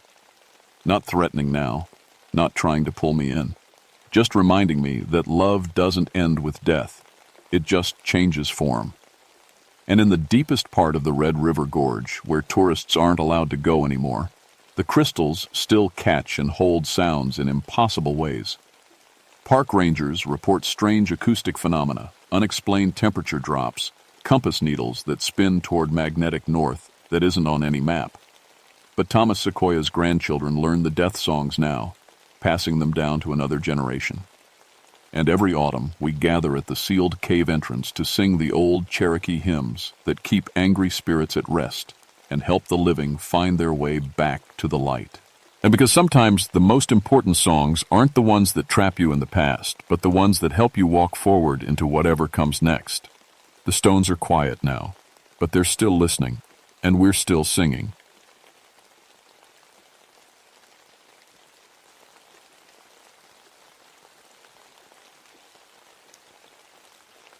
My name is Sam Crowder, and I've been a park ranger for 14 years. I know every tree, every trail, and every ridge in the Monongahela National Forest.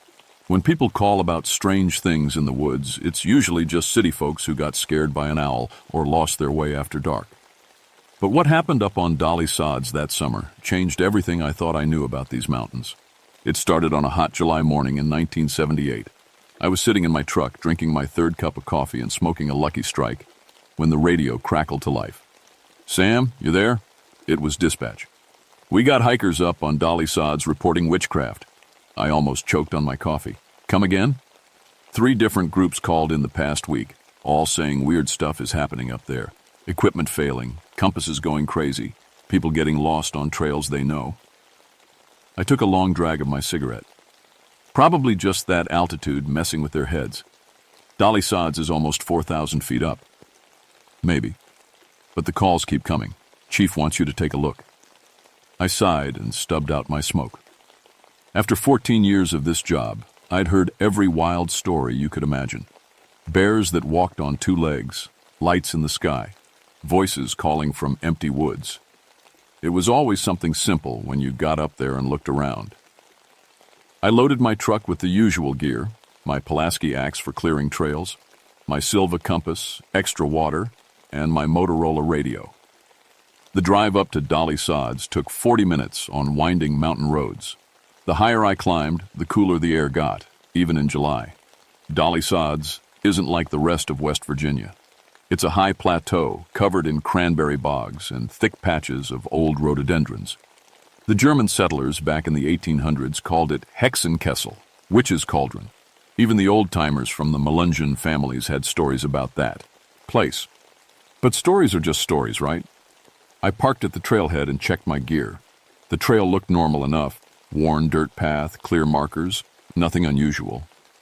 But as I started hiking up, something felt off. It was too quiet. No birds singing, no insects buzzing, no squirrels chattering in the trees. Just the sound of my boots on the trail. At about 3,600 feet, I found the first weird thing. A trail marker, one of those metal signs we nail to trees, was hanging upside down from a branch 20 feet off the ground. No way the wind did that. No way it fell there by accident. I got on my radio. "Dispatch, I'm seeing some vandalism up here. Someone's been messing with the trail markers." Static answered me. Then more static. The radio had worked fine all the way up the mountain, but now it sounded like I was trying to talk through a thunderstorm. I kept climbing. The temperature was dropping, which was strange for July. My breath started showing in little puffs. When I checked my compass, the needle was spinning like it couldn't make up its mind which way was north. That's when I found the college kids.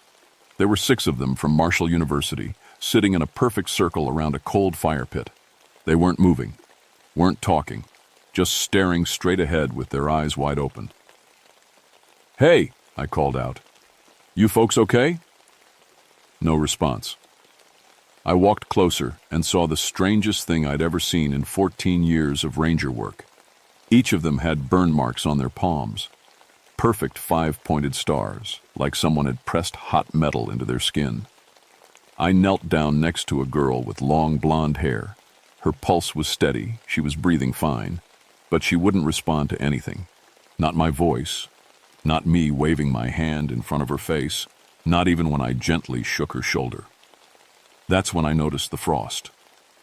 In the middle of July, with the sun eating down, there was frost on the ground around their campsite. Not just a little, thick white frost that crunched under my boots. My hands were shaking as I tried the radio again. Still, nothing but static. I was 3 miles from my truck on a mountain plateau where my compass didn't work and my radio was dead. And 6 college kids were sitting catatonic with strange burns on their hands. For the first time in 14 years of ranger work, I was scared. I managed to get 2 of the college kids on their feet, but they walked like sleepwalkers. Slow, dreamy steps with their eyes still staring at nothing. The other 4 wouldn't budge no matter what I tried. I couldn't carry them all, and leaving them seemed wrong. But I needed to get help. That's when I saw her. At first, she was just a dark shape at the edge of the tree line, maybe 200 yards away. I thought it was another hiker, someone who could help me with the kids. I waved and called out, but she didn't respond. When I looked straight at her, she seemed to fade away. But when I looked sideways, out of the corner of my eye, she was clear as day. A woman in a long black dress, the kind they wore back in the 1840s. Long black hair hanging loose around her shoulders, and she was floating about 3 feet off the ground. I blinked hard, figuring the altitude or stress was getting to me. When I looked again, she was gone. But the frost on the ground had spread out in a path, like footsteps leading from where she'd been standing to the tree line. I got on my radio, hoping to get through to dispatch. Nothing but that strange static, but I kept trying anyway. "This is Ranger Crowder. I need medical evacuation at Dolly Sods. 6 hikers in some kind of shock. And," I paused, not sure how to explain what I'd seen, "and possible hypothermia cases, even though it's July." No answer. I decided to get the 2 walking kids down to my truck and come back for the others with help. But as we started down the trail, I heard something that made my blood run cold. Music. Waltz music, faint and distant, like it was coming from an old radio playing somewhere in the woods. The 2 college kids stopped walking, their heads turned toward the sound, and for the first time since I'd found them, their faces showed expression. They smiled, not happy smiles, dreamy, faraway smiles that didn't reach their eyes. They started to turn back toward the campsite. "Hey!" I grabbed the boy's arm. His skin was ice cold. "We need to get you down the mountain." But they weren't listening to me anymore. They were listening to the music. They started walking back up the trail, moving to the rhythm of that distant waltz. When I tried to stop them, they pushed past me with strength that shouldn't have been possible for kids who'd been sitting catatonic for hours. I followed them back to the campsite, and what I saw there made me understand why the old German settlers called this place a witch's cauldron. All 6 college kids were on their feet now, holding hands in a circle around the cold fire pit. They were dancing, slow, graceful steps in time with the waltz music that seemed to come from the air itself. Their eyes were rolled back in their heads, showing only white. And standing in the center of the circle was the woman in black. Up close, she was beautiful in a way that made my chest tight. Pale skin like moonlight, dark eyes that seemed to hold secrets from 100 years ago. But something was wrong with those eyes. They were completely black. No whites, no pupils, just endless black that seemed to go on forever. She looked right at me and spoke in a language I didn't understand but somehow knew was German. Her voice was soft and musical, like the waltz that filled the air. "Komm zu mir, Kinder." The college kids kept dancing, their feet moving in perfect time. I could see their shoes were worn through, their socks bloody, but they didn't stop. They couldn't stop. I reached for my pea, Ulaski axe, not sure what good it would do against something that might not even be real. But as soon as my hand touched the handle, the woman in black turned those terrible eyes on me, the cage. Music got louder.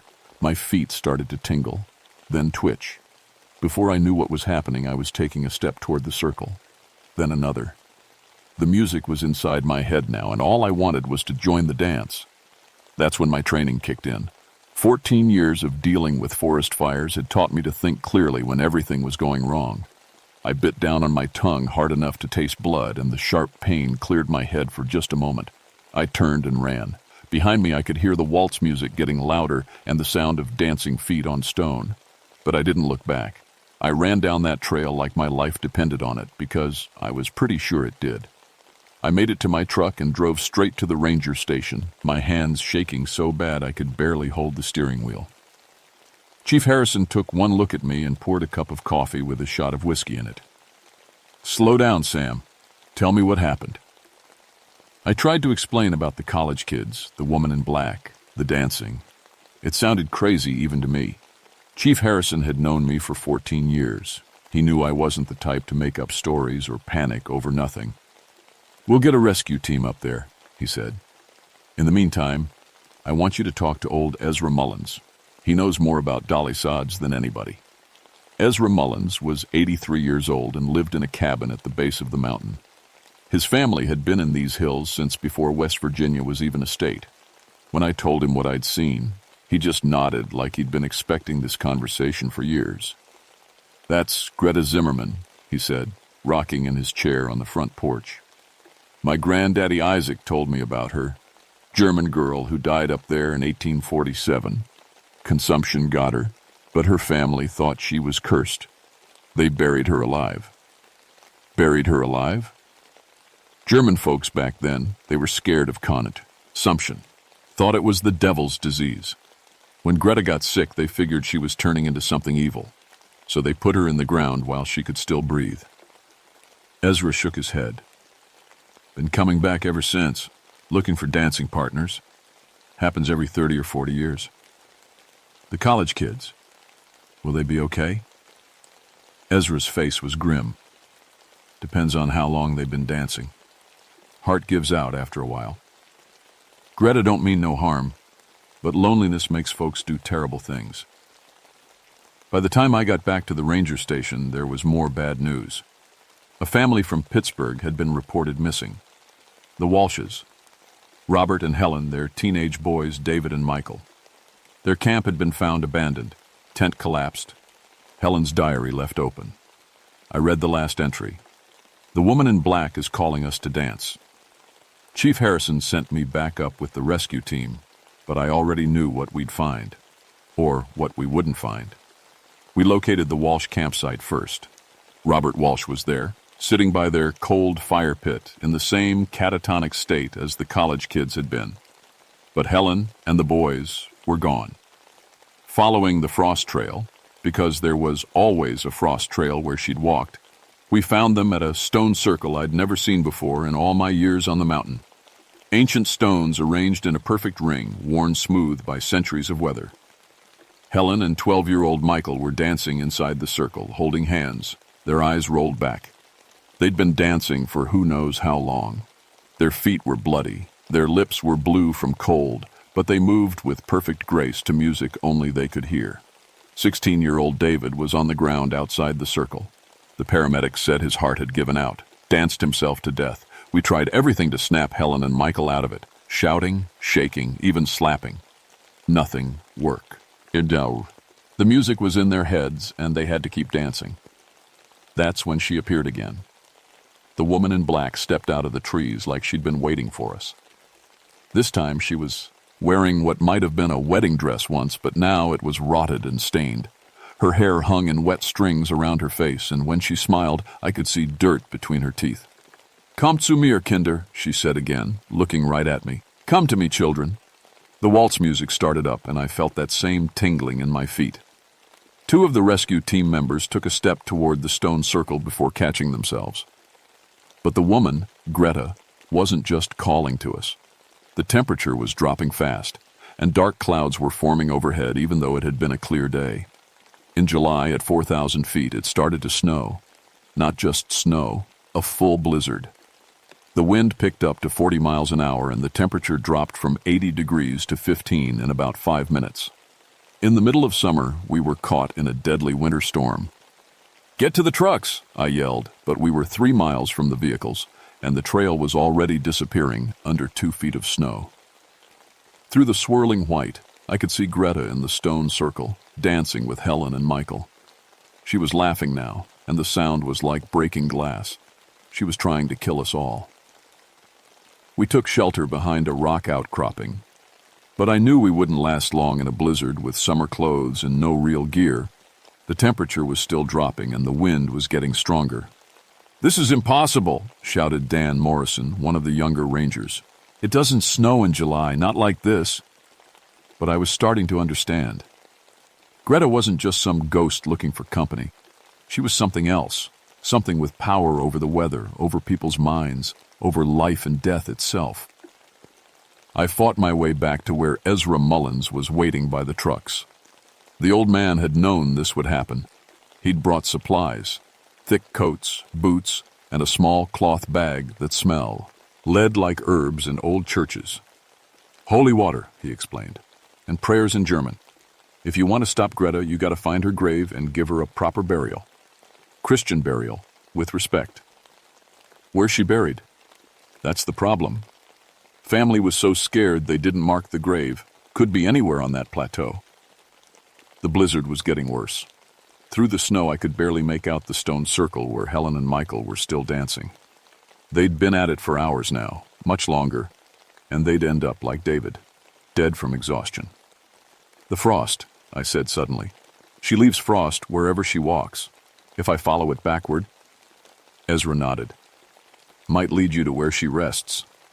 But Sam, you gotta understand, she's not evil. She's just been alone for 130 years.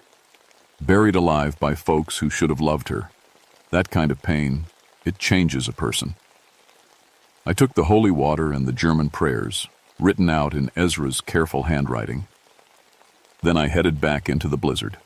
The frost trail was hard to follow in the snow, but it was there, a path of ice that seemed to glow with its own light.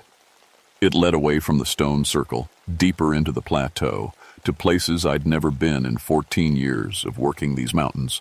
The wind was howling so loud I could barely hear my own thoughts. But underneath it, I could still hear that waltz music calling me to come back and dance. I found the grave in a small depression surrounded by old pine trees.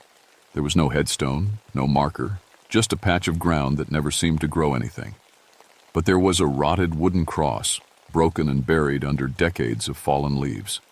When I brushed them away, I could see letters carved in old German script. GZ, 1847. Greta Zimmermann, 19 years old when she died. The moment I touched the cross, she appeared beside the grave, not Flo, Ting this time, standing on the ground like a real person. The wedding dress was clean and white again. Her hair was brushed and shining, and her eyes were the saddest thing I'd ever seen. She spoke in English this time, her voice soft and lost. "They said I was cursed. They said the sickness would spread to the whole family. So they put me in the ground while I could still feel my heart beating." Tears ran down her pale cheeks. I wasn't ready to die. I had a whole life ahead of me. "Greta," I said, trying to keep my voice gentle, "you're hurting people. That family, those college kids." "I'm so lonely," she whispered. 130 years of being alone. I just wanted someone to dance with me, to keep me company. I didn't mean for them to get hurt. The blizzard was still raging, but in the space around her grave, the air was calm. I could hear the waltz music more clearly now. Not scary anymore, just incredibly sad. I pulled out Ezra's German prayers and the holy water. "I can help you rest," I told her, "but you have to let those people go." She looked at the holy water in my hands, then back at her unmarked grave. "Will you remember me? Will anyone remember that Greta Zimmermann was here?" "I'll make sure they do, I promise." She smiled then, the first real human smile I'd seen from her. "Read the prayers." I read the German words Ezra had written down, stumbling over the pronunciation, but meaning every word. I sprinkled the holy water on her grave and spoke her name with respect, the way you'd talk about someone's grandmother or sister. Greta Zimmermann, 19 years old, died 1847. She was someone's daughter. She should have lived a long life. The waltz music grew softer, sweeter. like a lullaby instead of a call to dance. Greta knelt by her grave and touched the broken cross. "Thank you," she said. And then she was gone. The blizzard stopped immediately. The temperature shot back up to normal July heat. The snow melted so fast it was like it had never been there. 3 miles away, Helen and Michael Walsh stopped dancing. We got Helen and Michael to the hospital in time. They recovered fully, though Helen still has nightmares about the music. The college kids were okay too, once Greta stopped calling to them. Robert Walsh went home to Pittsburgh with his surviving family. David was buried in a small ceremony that I attended. I felt like I owed him that much. I took a week off work and drove to Charleston to research Pennsylvania German burial customs and order a proper headstone. When it came in, I installed it myself at Greta's gravesite. Greta Zimmerman, 1828 to 1847, beloved daughter, rest in peace. The stone circle is still there on Dolly Sods, but it's different now, peaceful. The Park Service has made it an official archaeological site with guided tours for people interested in mountain history. I lead some of those tours myself. I transferred to the Cultural Interpretation Division after that summer. Turned out I had a talent for researching old stories and helping people understand the history of these mountains. I quit smoking, cut back on the coffee, and even called my ex-wife to apologize for some things I should have said years ago. Every July on the anniversary, I go back to Greta's grave with flowers. Sometimes Ezra Mullins comes with me, and we have a little memorial service, not just for Greta, but for all the forgotten people buried in unmarked graves throughout these mountains. The strange thing is, people still report weird experiences on Dolly Sods. But they're different now. Hikers say they hear beautiful music on calm evenings. Families find 4-leaf clovers in impossible places. Children claim a pretty lady in white pointed them toward the trail when they got lost. I think Greta is still there sometimes, but she's not lonely anymore. She's not calling people to dance against their will. She's just there. Part of the mountain, part of the history, part of the story that makes these hills what they are. Chief Harrison asked me once if I really believed what happened that summer. I told him the truth. I don't know if ghosts are real or not, but I know that loneliness is real and pain is real, and sometimes when people die without being properly remembered, something of them stays behind. The important thing is that we remember them. We tell their stories. We make sure they're not forgotten. Because everybody deserves to be remembered, even if they've been dead for 130 years. Even if they tried to make you dance. My name is Sam Crowder, and this is what happened to me on Dolly Sods in the summer of 1978. I'm telling you this story so you'll remember Greta Zimmerman, and so you'll understand that sometimes the things we call supernatural are just people who hurt so much that death couldn't make them let go. But if you ever go hiking up there, and you hear waltz music on the wind, just remember, you always have a choice whether to dance or not. Greta knows that now too.